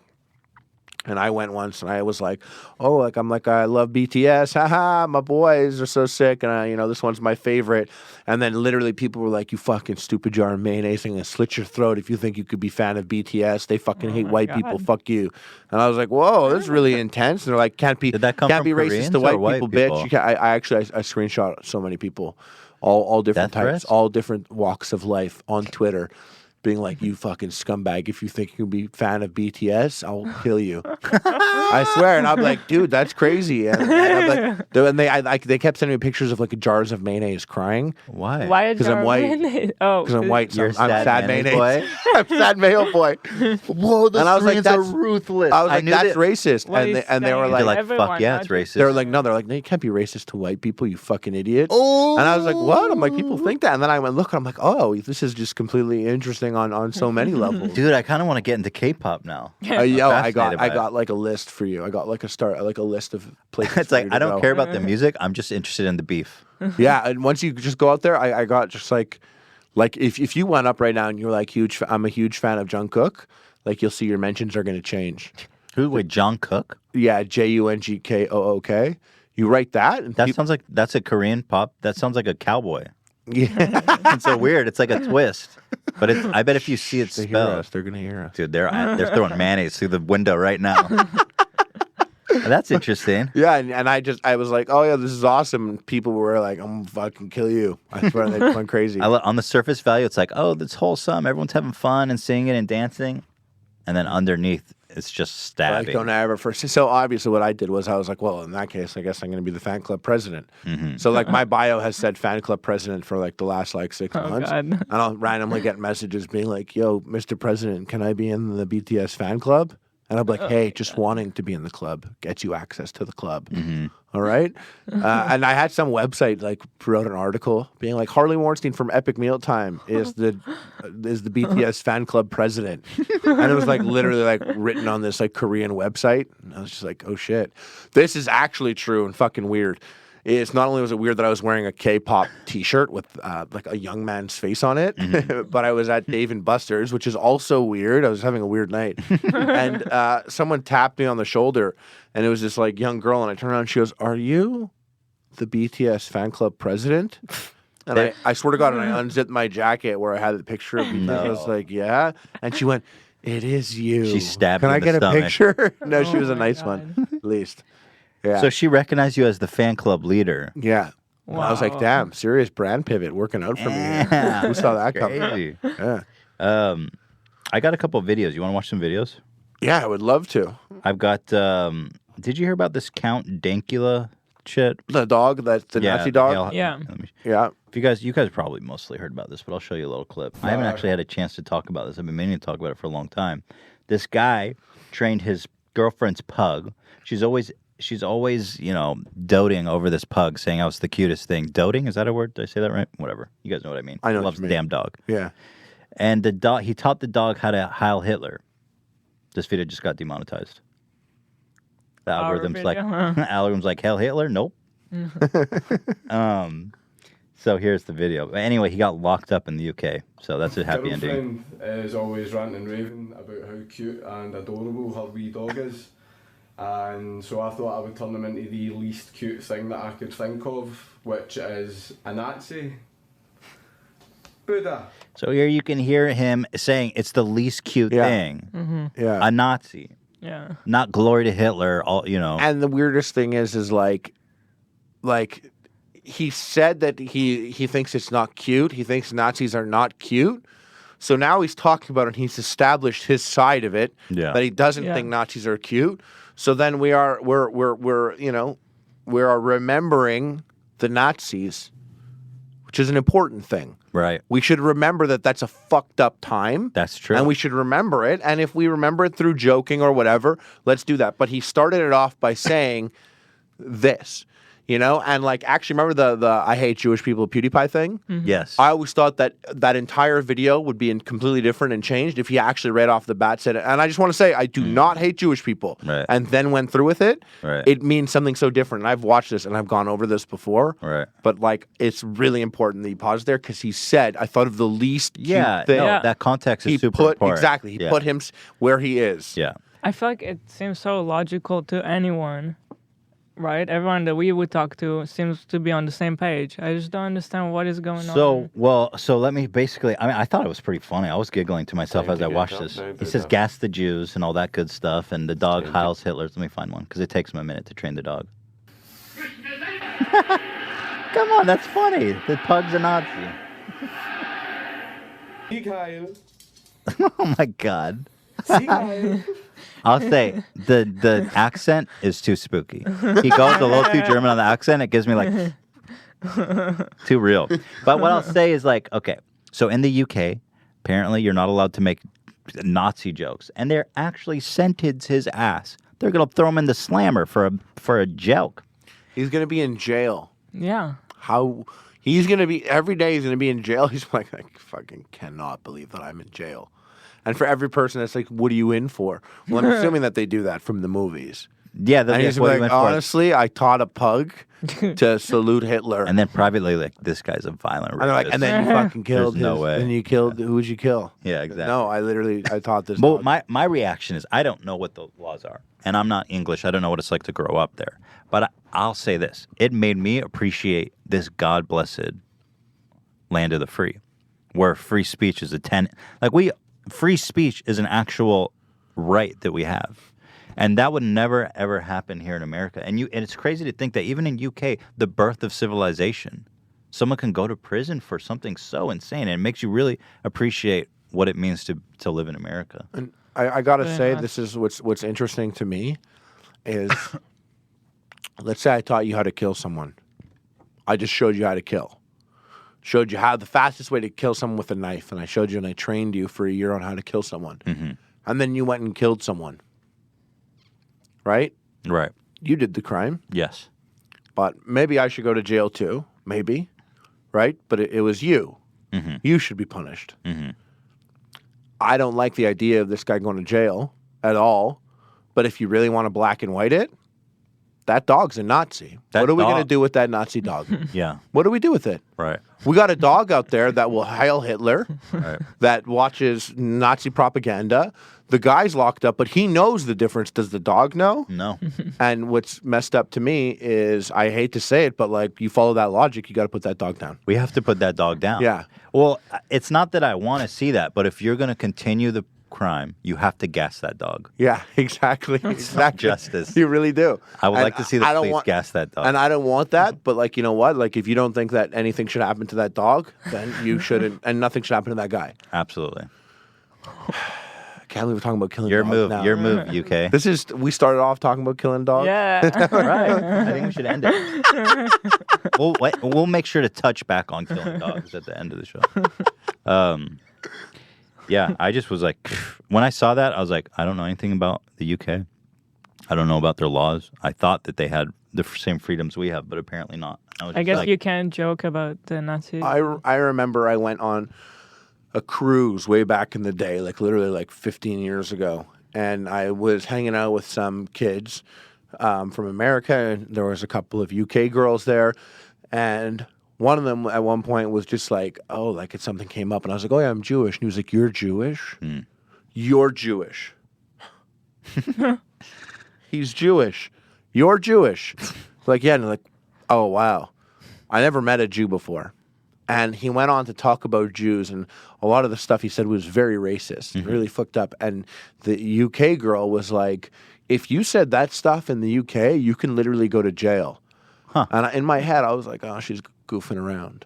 She wasn't real, goofing around. yeah. So I don't think this is a new thing.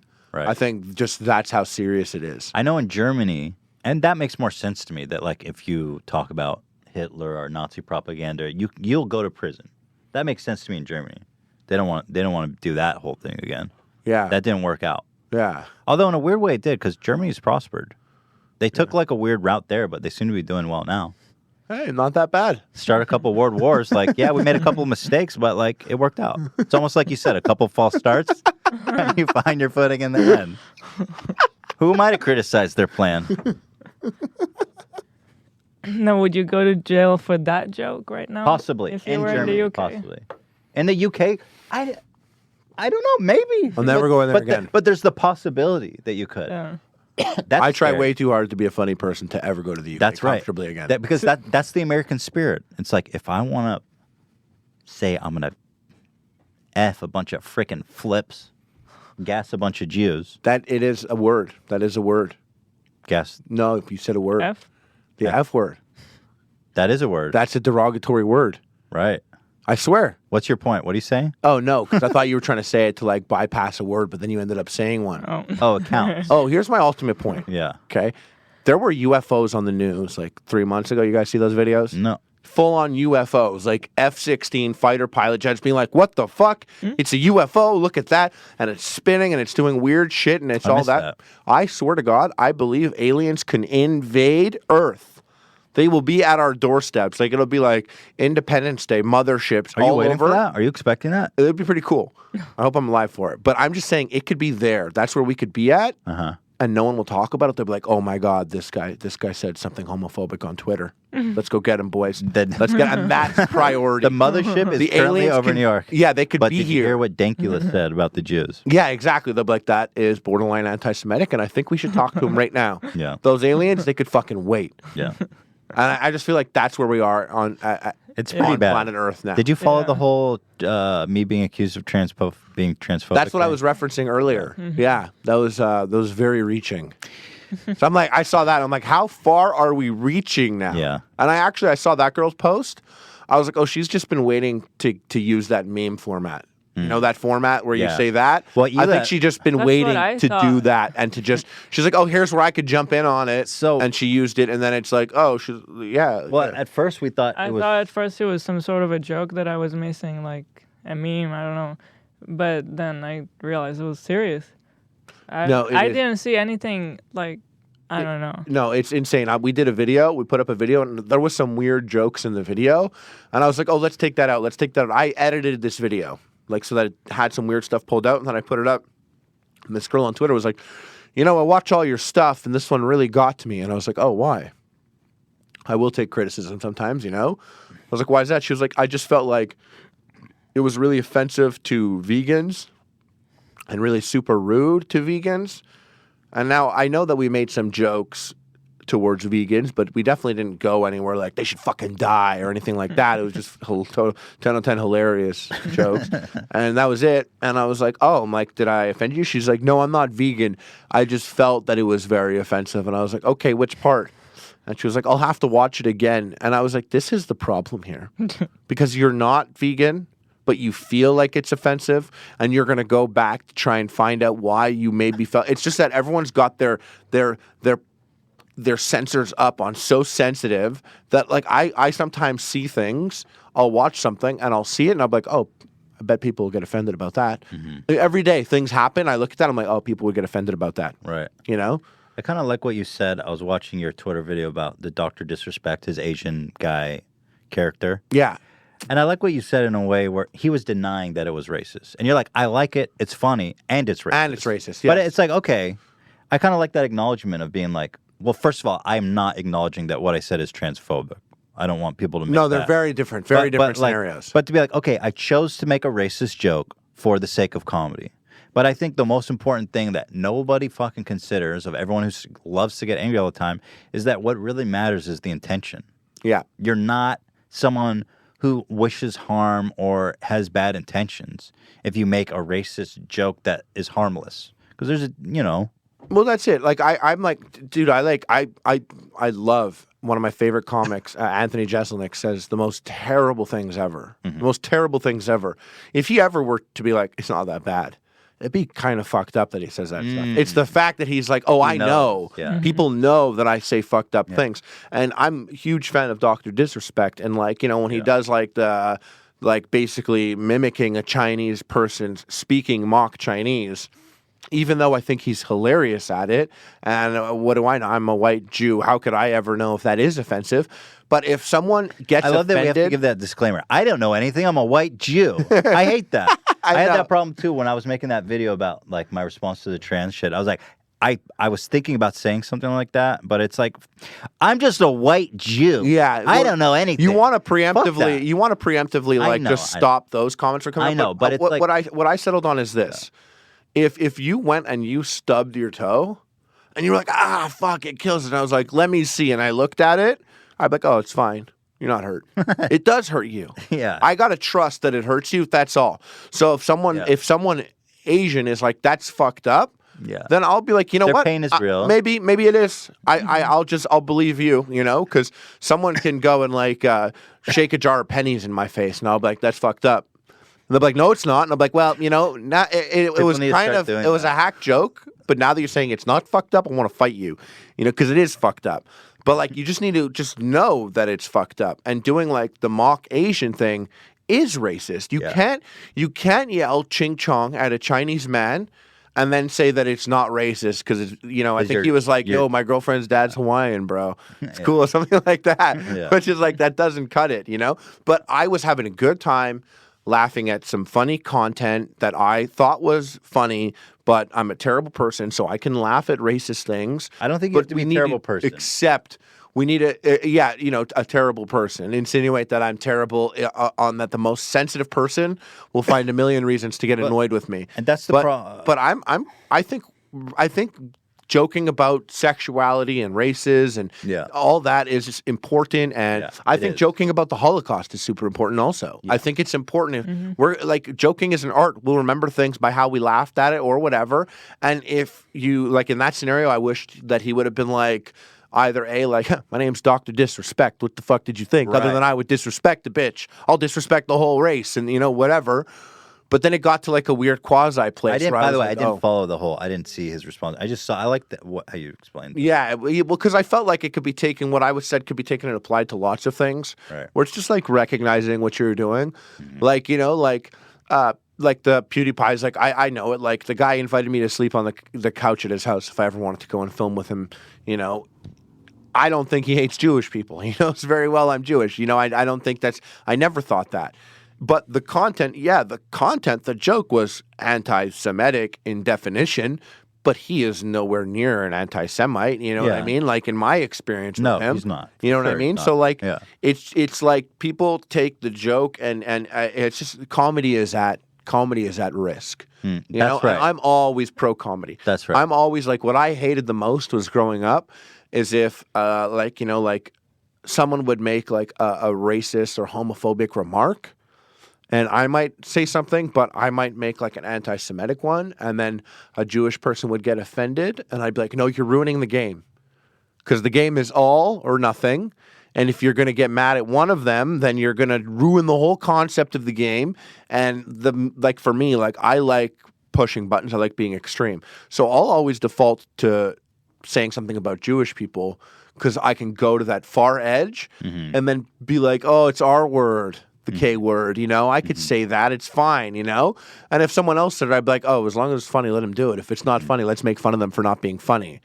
But also just know when you're being racist or know when you're saying something homophobic or whatever. And I thought your tweet was, however that even came as being transphobic, does not make sense to me at all. That was the part that really frustrated me, was that like I didn't even know why I was being accused. It was such a reach. It was just such an intense reach that I thought it was so goofy. What am I missing? I feel like it's just that people are expecting at this point that you should never be offended by anything. Like, it's fine to be offended. You can move on. Right. It's a normal, healthy reaction that we living in society are supposed to feel. You could be outraged. You need to be able to talk and express yourself. If Right. you're going to worry about every little thing you may offend, you can't say anything anymore. Or if you get offended and you want that person to pay, is like, that's I need where justice. Justice on the offensive aspects is weird. By the way, I can only imagine how many people were reporting our channel and trying to get my Twitter banned and shit. Yeah, because that's it. It's like it's all about retribution. The thing that really annoys me is like, I'm so pro trans right and so liberal on social issues, and I feel like I'm an ally to them. I'm not a conservative Christian who thinks that they're mentally ill or that they're a desecration of God or anything like the shit that I hear that's really awful. I understand that growing up trans is probably real. It has to be extremely difficult. A lot of them are at risk for suicide and depression and shit like that, and that you should call people by the pronoun that they want and the name that they want, and I totally understand and respect that. I feel like I'm a sensitive dude to their issues.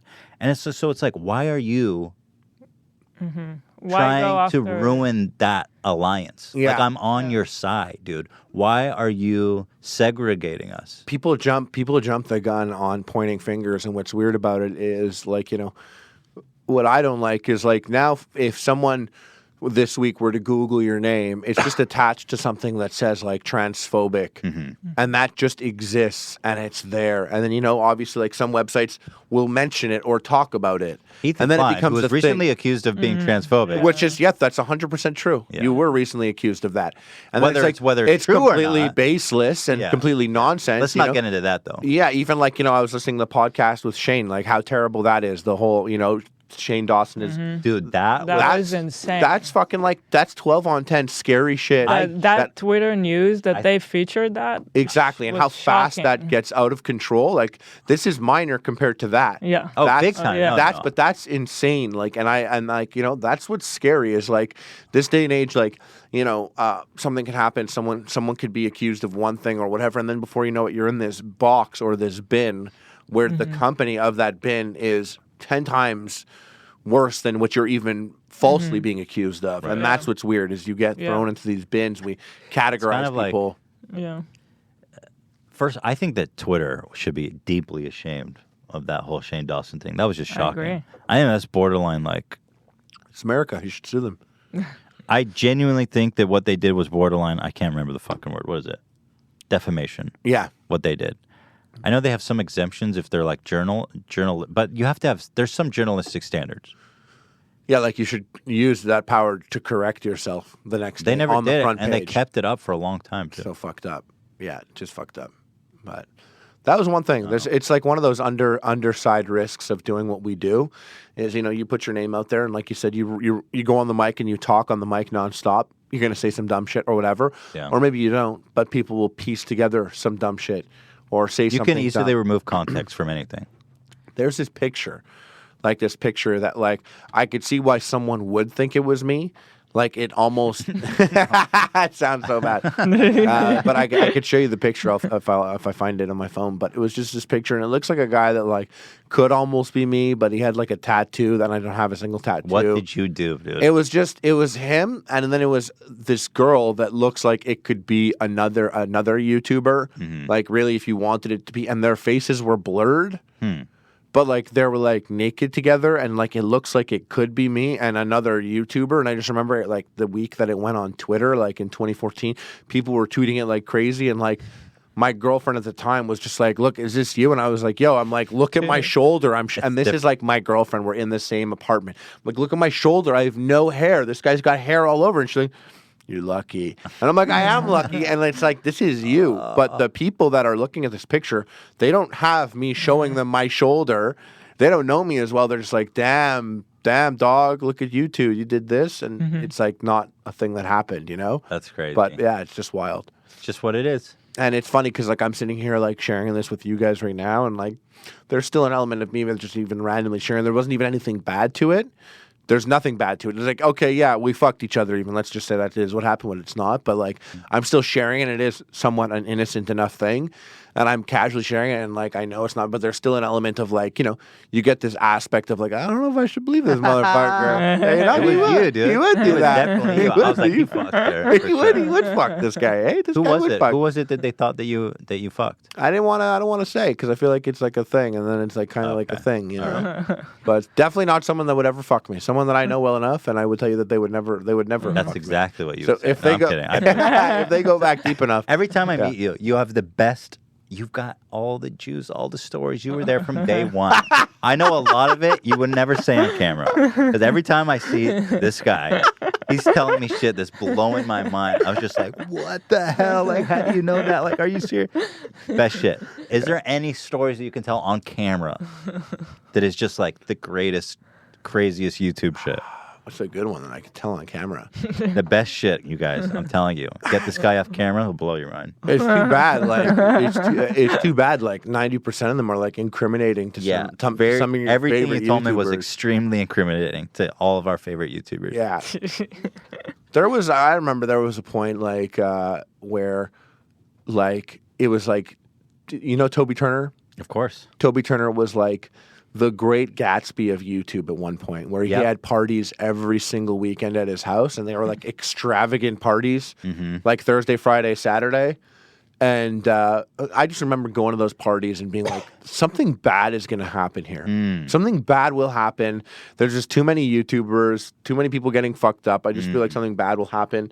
And I just remember I used to go there like all the time, and like I had some buddies, some guys that were on Epic Mealtime then, and they were just like, "Oh man, maybe we should stop coming to these. Like, it's getting fucked up." And then I remember the last time I went, it was like the last straw of me. We're like, "Okay, let's go." We went in the backyard, and like in the hot tub was like someone that I recognized from like Fine Brothers, like Teens React. And this is like a party. There's like drugs going around and drinking going around. We walk in, and I look in the back. I'm like, that's one of the kids from Teens React. Like, we leave now. Let's go. That was the last time I was there.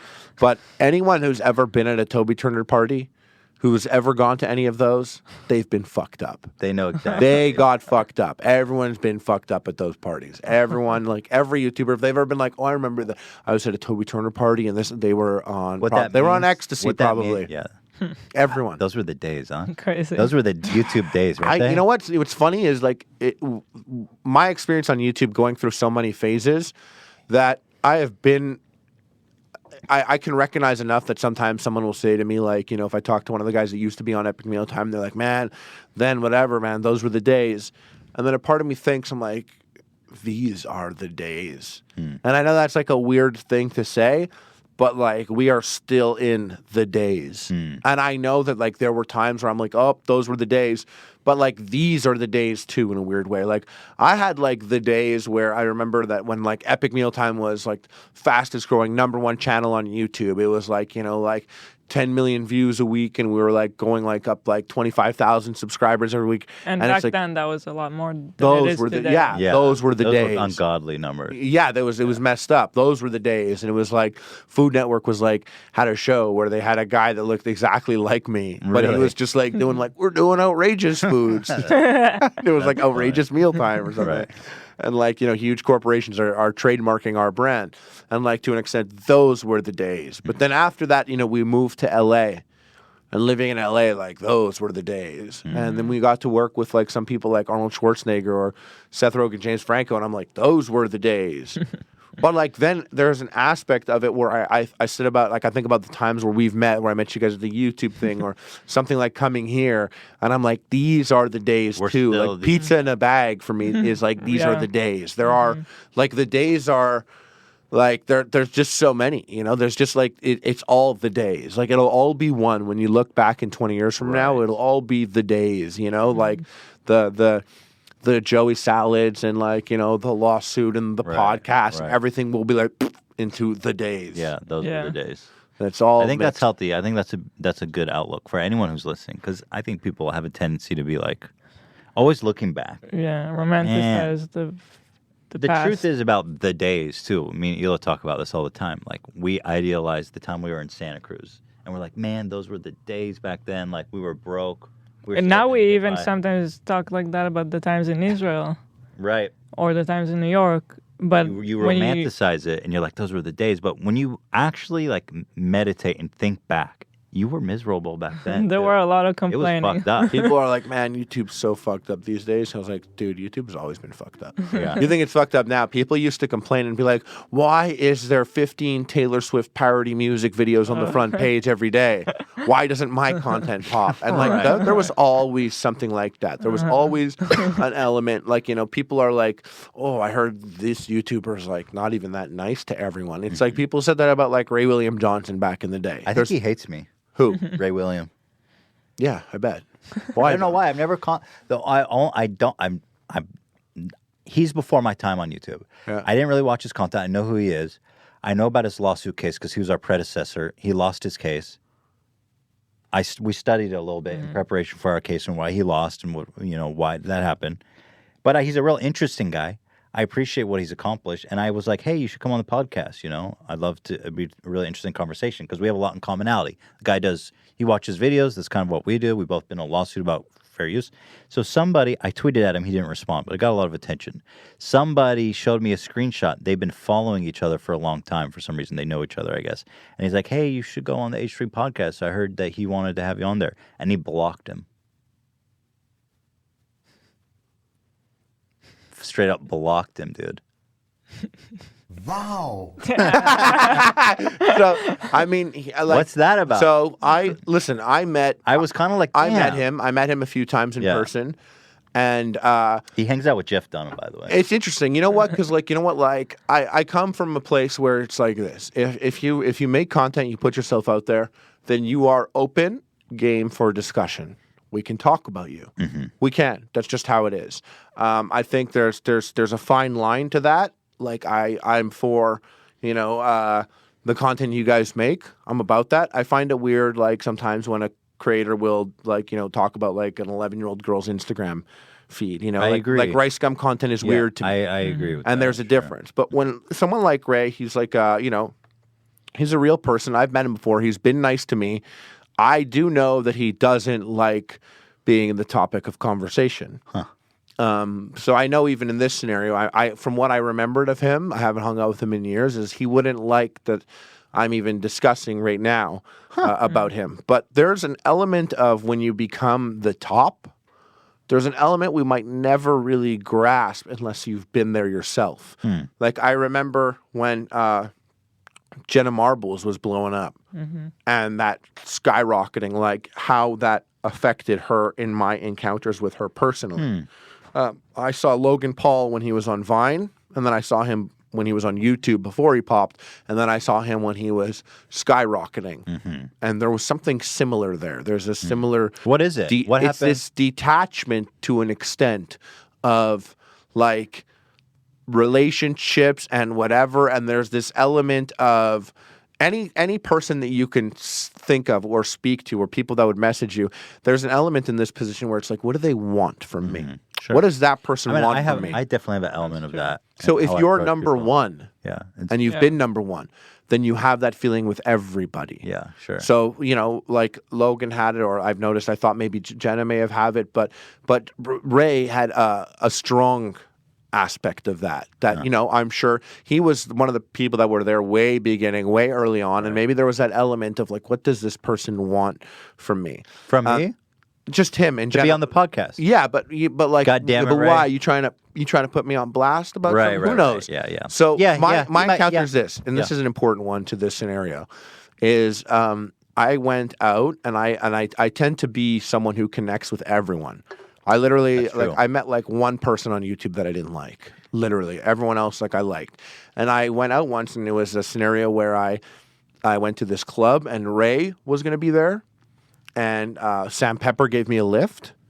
So it was just like an interesting night. Did he touch your ass? No, this was pre-ass touching. And so I got there with Sam. And that was a fall from grace. Ray was there. Yeah, and he.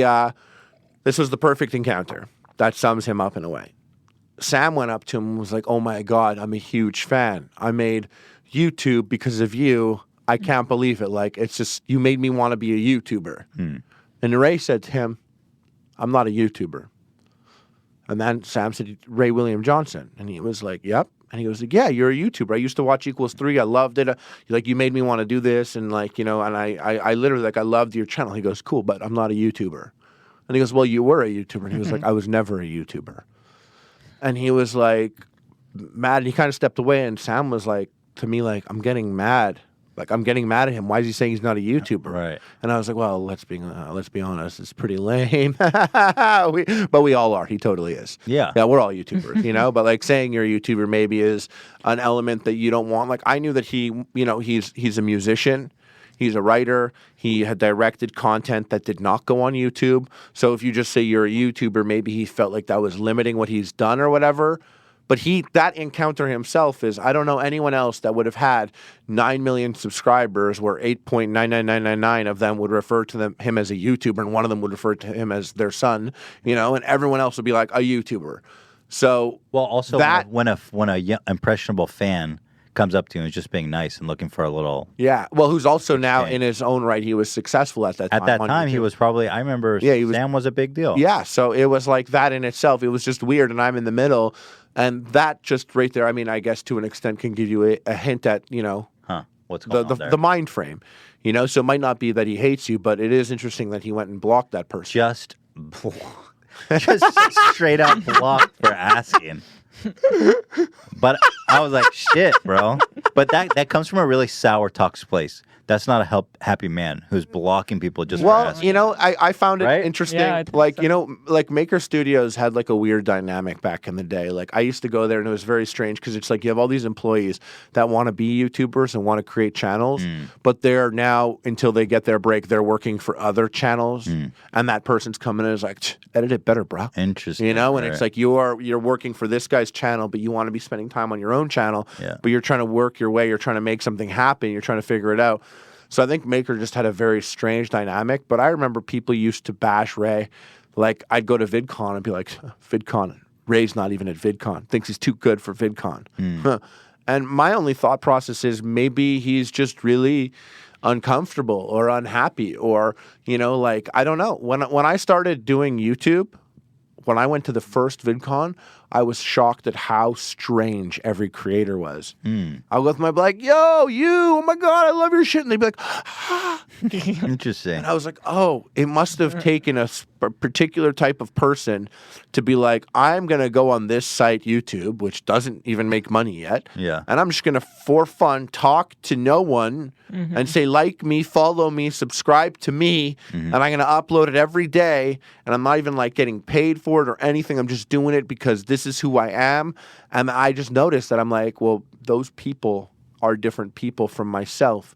Now it's different. Now it's like being a YouTuber is cool in this day and age, you know, like someone like when like I was telling Tim DeLegetto, I was like, bro, when you uploaded your first video to YouTube, Jake Paul was 6. Yeah. Like he was 6 years old. Right. So he grew up at a time where it's like, yo, what, YouTube? It's actually cool to be a YouTuber, bro. Right. Like Ray grew up at a time where it was not cool. In fact, it was uncool. In fact, you were just using it as a milestone, stepping stone to get to other stuff, to be respected in auditions. Right. You know, I used to talk to him and he said he used to wash his dishes in his videos to seem relatable with the audience. He never wanted to say that he had an Escalade at the time. He didn't want to talk about his fancy car or his fancy lifestyle because he thought that would be weird for the audience. Where I remember when we came onto the scene, we were like, oh, let's pretend like we're rappers.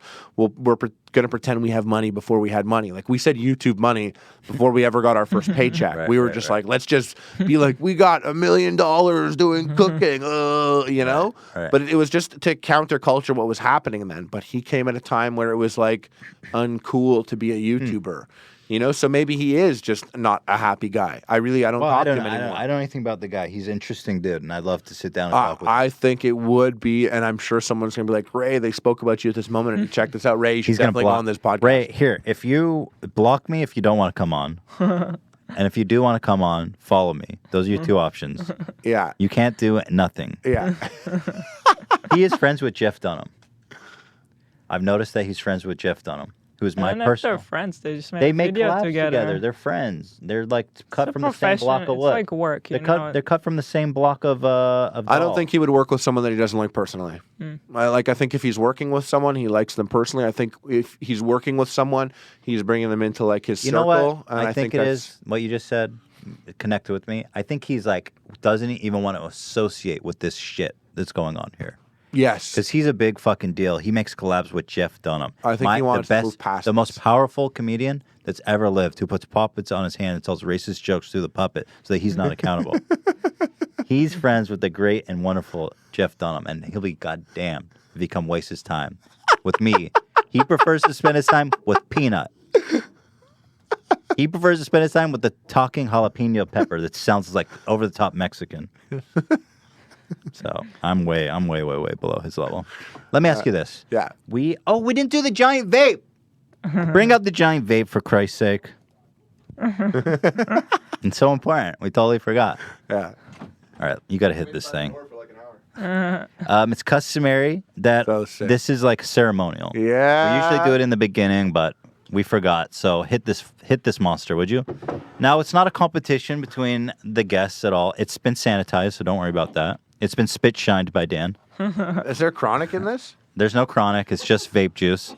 Now, is Shetty okay? He's like dying. Oh. I think he's he's all right. Now, it's not a competition, but there is a friendly exchange between people to see who can rip the fattest vape cloud. So don't worry about it, you know. But like, let me warn you. Let me give you some advice. If you rip it too hard, you cough, and when you cough, the smoke disappears. So you have to find a balance of ripping it really hard and not too hard. Well, shit, I wish I had been working on my vaping. So the button's right there, and you just suck. You're gonna love it. Yeah. Do people ever this? Yeah. That? Yeah. That's where you suck from. Can I hold this? Yeah. I hold it. I would hold it every time. Hey, this is here in person. Yeah. I know this from video. All right. Godspeed. You ready? Can't wait. Do you go all around this, or you go like a bottle? Like, ooh. I would go all around it. Yeah. Yeah, for max suction. You're very self-aware about holding that little phallic tube, wrapping your mouth around it. Yeah. Max suction. Don't worry, man. Just put your mouth around that little tube and suck it. Ready? Hit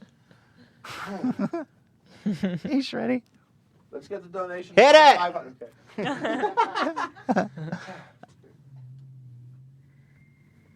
Here we go, ladies and gentlemen. It's a fat rip. He's very tender, very dainty. Oh. Oh! That was good. Oh, no. It's so good. That was good. It's so good. Can I hit it again? You can take another hit at it, yeah. You know, by all means. That was impressive because you coughed, but you also still got a pretty fat rip. That was a fat rip? No, it wasn't that big. But you coughed. If you didn't cough, it was going to be really big. Yeah.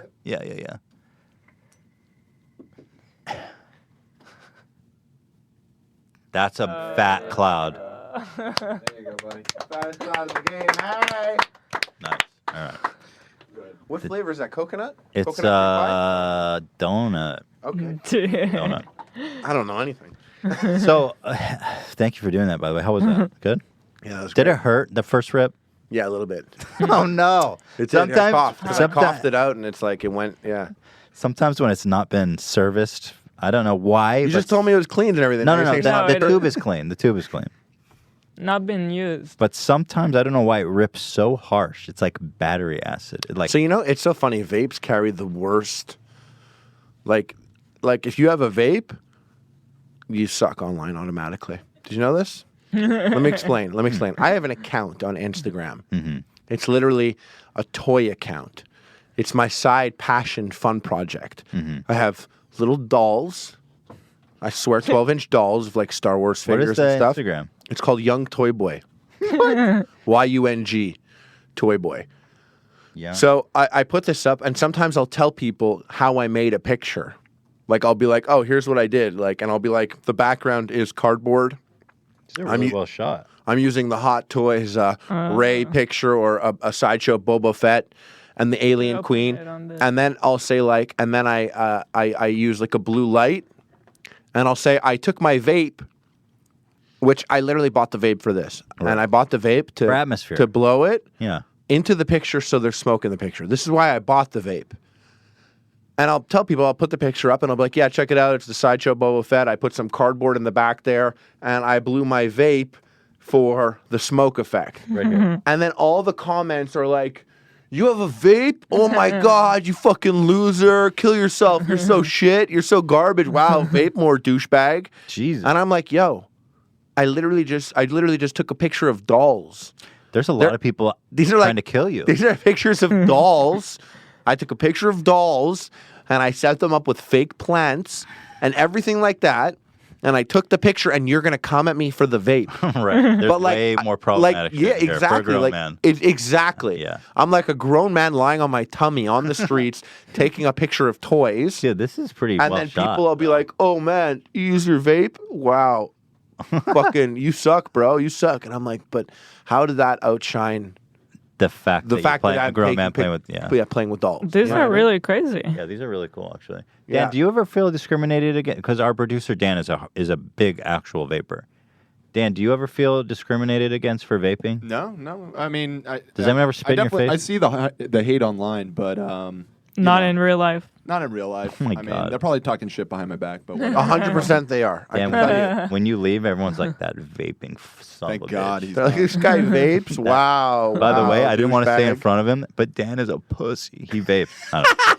So we always ask our guests at the bottom of the show if you have any, and it's okay if you don't have them, okay? Paranormal, extraterrestrial, or unexplainable stories that have ever happened to you. Ghost stories. Yes, I do. You do? Okay, God bless you. What do you got for me? So I was dating this girl, not my ex, or my ex, but the other ex, before Epic Mealtime ever happened, in my basement. And I always felt like weird vibes in my basement. Like I'd wake up sometimes and I felt like I couldn't breathe, you know? And I'm not someone who's like, there's ghosts, but I am someone like, maybe there's ghosts, you know? I'm like, you know, I'm very like, anything is possible to exist or not exist. Who knows? Go to certain trouble. Can someone grab him? Let him out of the room? And so what happened was there's this ghost in history or in different cultures that sits on your chest. I've heard, yeah. And you could wake up maybe like, or in your dream you can't breathe, or you're kind of awake and you know you're napping, but you can't breathe. And it's like hard to breathe. And it's like there's this I experienced it. I remember experiencing it and Googling it and then finding that in culture, there's just like this ghost that sits on your chest. Whatever, you know, it's a thing, whatever. I had these weird experiences. And then I remember being in bed with my girlfriend at the time, and it felt like we're both in bed, and I wake up, it's like 4 a.m., and it's black in the room, all the lights are off, and it felt like someone was at the edge of the bed, kind of like pushing down on the bed. and it felt like the bed was moving a bit. Jesus. And I felt that, and my face was up against the wall. So I like put my finger on the wall to see if my finger was moving or if I was just imagining this bounce. And I felt my finger like going on the wall. So I was like, feels like someone's here. And so I roll over this way. So I'm facing her now, but I don't know if she's facing me or if she's sleeping, whatever. And I roll over and she just goes, Harley. And I was like, what? She goes, there's someone here. And I look at the foot of the bed, and everything's black. But at the foot of the bed, it's extra black. Like really dark, like ultimate darkness. So there's just like two things you could do here. I could scream at the top of my lungs, or I could fight. I kind of did a mix of both. I like stood up and I was like, "Ah!" and like fell through whatever was there or wasn't there, and my light is behind it. So when I fell through it, I hit my light, and my light turns on, and she's got tears all over her face. She was like, there was a ghost here for like 20 minutes. I swear he was there. Don't freak out. And I totally thought there was a ghost. I was like, oh, don't worry. I wasn't going to be like, oh my God, I felt it too. So I was like, oh, don't worry, you stupid idiot. You thought there was a ghost here? No, that's so dumb. You must feel foolish. And I'm like, we'll just keep the TV on if it makes you feel better. I'm like putting the TV on and keeping the light on and everything. And like, it was a weird encounter. Fast forward a week from then. I wake up in the middle of the night, and I'm just drenched in sweat. Like I'm sweating, I'm drenched, and I'm like full on like having rage sex. And I'm like, what? When you wake up. I wake up and I'm like covered in sweat, and I was like, what? And You're in a sexual act when you wake I'm having sex. Okay. I'm having sex right now, and I'm like, what is? I like pull out, and I'm like, oh my gosh. I'm like, what's going on? She's like, what are you doing? I was like, what happened here? She was like, I don't know. You just got really one-track minded about it, and you wanted to do it. And I was like, oh, I did this. She's like, yeah. I'm like, it wasn't me. And she was like, no, it was you. And I'm like, no, I think that was the ghost from the other week that did this. And she was like, what are you talking about? And I was just like, I don't know. I'm sweating, and I don't remember starting this. And that's not, when do I ever do this? And I don't want to do this. And I think he's fucking with us, or he fucked you, or whoever that is, or whoever the ghost was, that I didn't do this. Look at me. I'm soft now. I don't even want to be here. I didn't want this activity to occur. You were actually having sex with your girlfriend. I was fully having sex. I woke up, and I was in the middle of sex. And then all of a sudden you were like, wait. I was like, whoa, I'm awake now. Right. Who did this? She was like, you're being weird. Why don't you just bang this one out and let's get back to bed? And I was like, no, tell me, how did we get to this place? Crazy. And she was like, you did this. She was like, you woke me up, you didn't say anything, you were just really one-track minded about it. And I was like, whoa, oh my God. Is that the only time that's ever happened to you? Those are the only scenarios that happened. Her and I didn't stay together much longer anyways, and I didn't stay in that house much longer anyways. So I don't know if it was her or the house, but those were the encounters that time that a ghost fucked my girlfriend. Oh, no. Yeah, and used Through me your dick. Yeah, through your used dick. my pathetic dick as a mere vessel for this. Of all the dicks in the world. Of all the disappointing dicks in the world, mine was selected as ghost dick. All right. To be exercised. Well, that's kind of an honor in a way. Yeah. Spooky and flattering. I jerked off with holy water to exorcise the demon from my dick the following day. That's the Pope recommends that. Yeah, he did on the Pope's website. Yeah, Pope.com. That's great. Thanks for sharing that. Hey man, you told me to. Can I say that I've had experiences. It's a type of sleepwalking.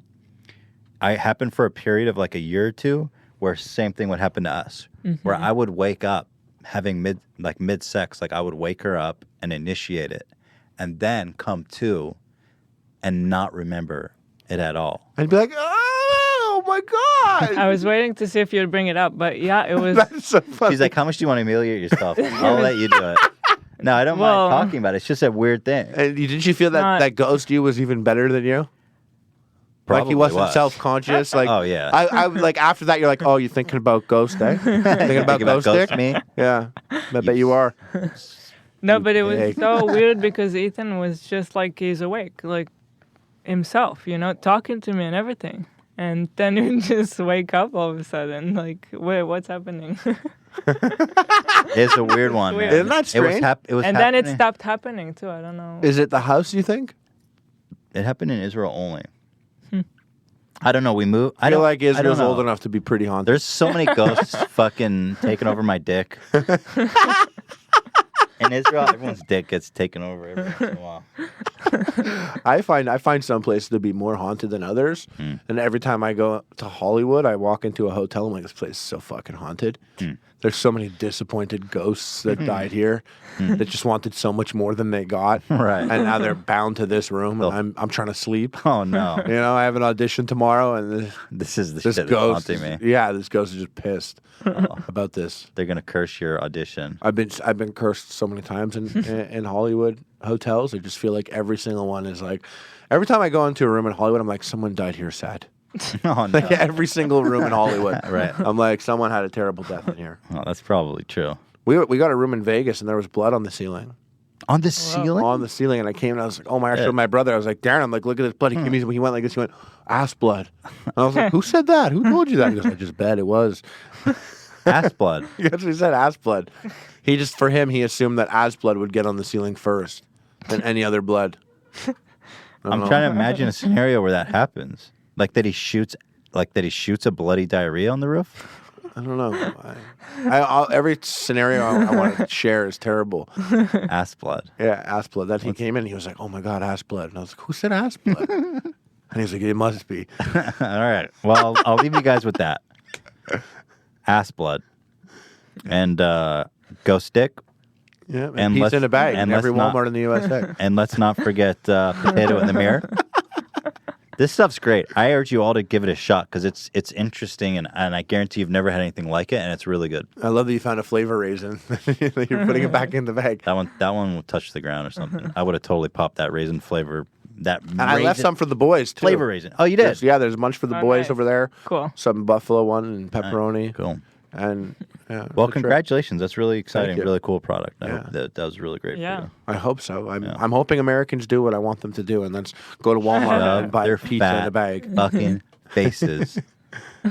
Hey, it's low carb also though. So Low carb. if you wanted that, just, if you wanted that. It's low carb, all right? That's it. That's all we got. Thanks, everybody, for watching. Appreciate you. God bless you. Love you. What else? What are we doing? Next week? We don't have plans. I have an exciting announcement. Next week, we have no guests, but the week after, Ninja is joining us. Oh, Sweet. right. Yeah. Wow, that's gonna be a big one. Ninja's on Monday. I think we didn't finalize the date, but I think it's going to be on the 23rd. So that'll be cool. Well, get hype, Twitch. Get hype. Yeah, I'm excited. He Anyway, makes $500K a month. I think he on makes Twitch. even more. That's just that article. I know that was like the Everyone headline. saw the article. And then I Whatever. started calculating the numbers, Yeah. and then I was like, I don't know where his sub count got, but it was somewhere like $800,000 a month just from subs, bro. That's stupid. It's insane. God bless him. Good Yeah, for I'm him. happy that Yeah. this world exists. I'm so happy that guy was able to carve out. Shredder's over it. He wants Shredder! wrap it up. Wrap it up. Shredder, you little idiot. Oh, he's tired. He's tired. All right, You guys. guys, by the way, guys, he smells really good. We If got- you're at home wondering if how the dog smells, the dog smells that's great. nice. Yeah, we wash Thank him a you. lot. We Yeah. wash him at least once a week, but he's such a dirty guy. He gets dirty so fast. All right, enough. Goodbye. See you guys next time. Love you. Bye.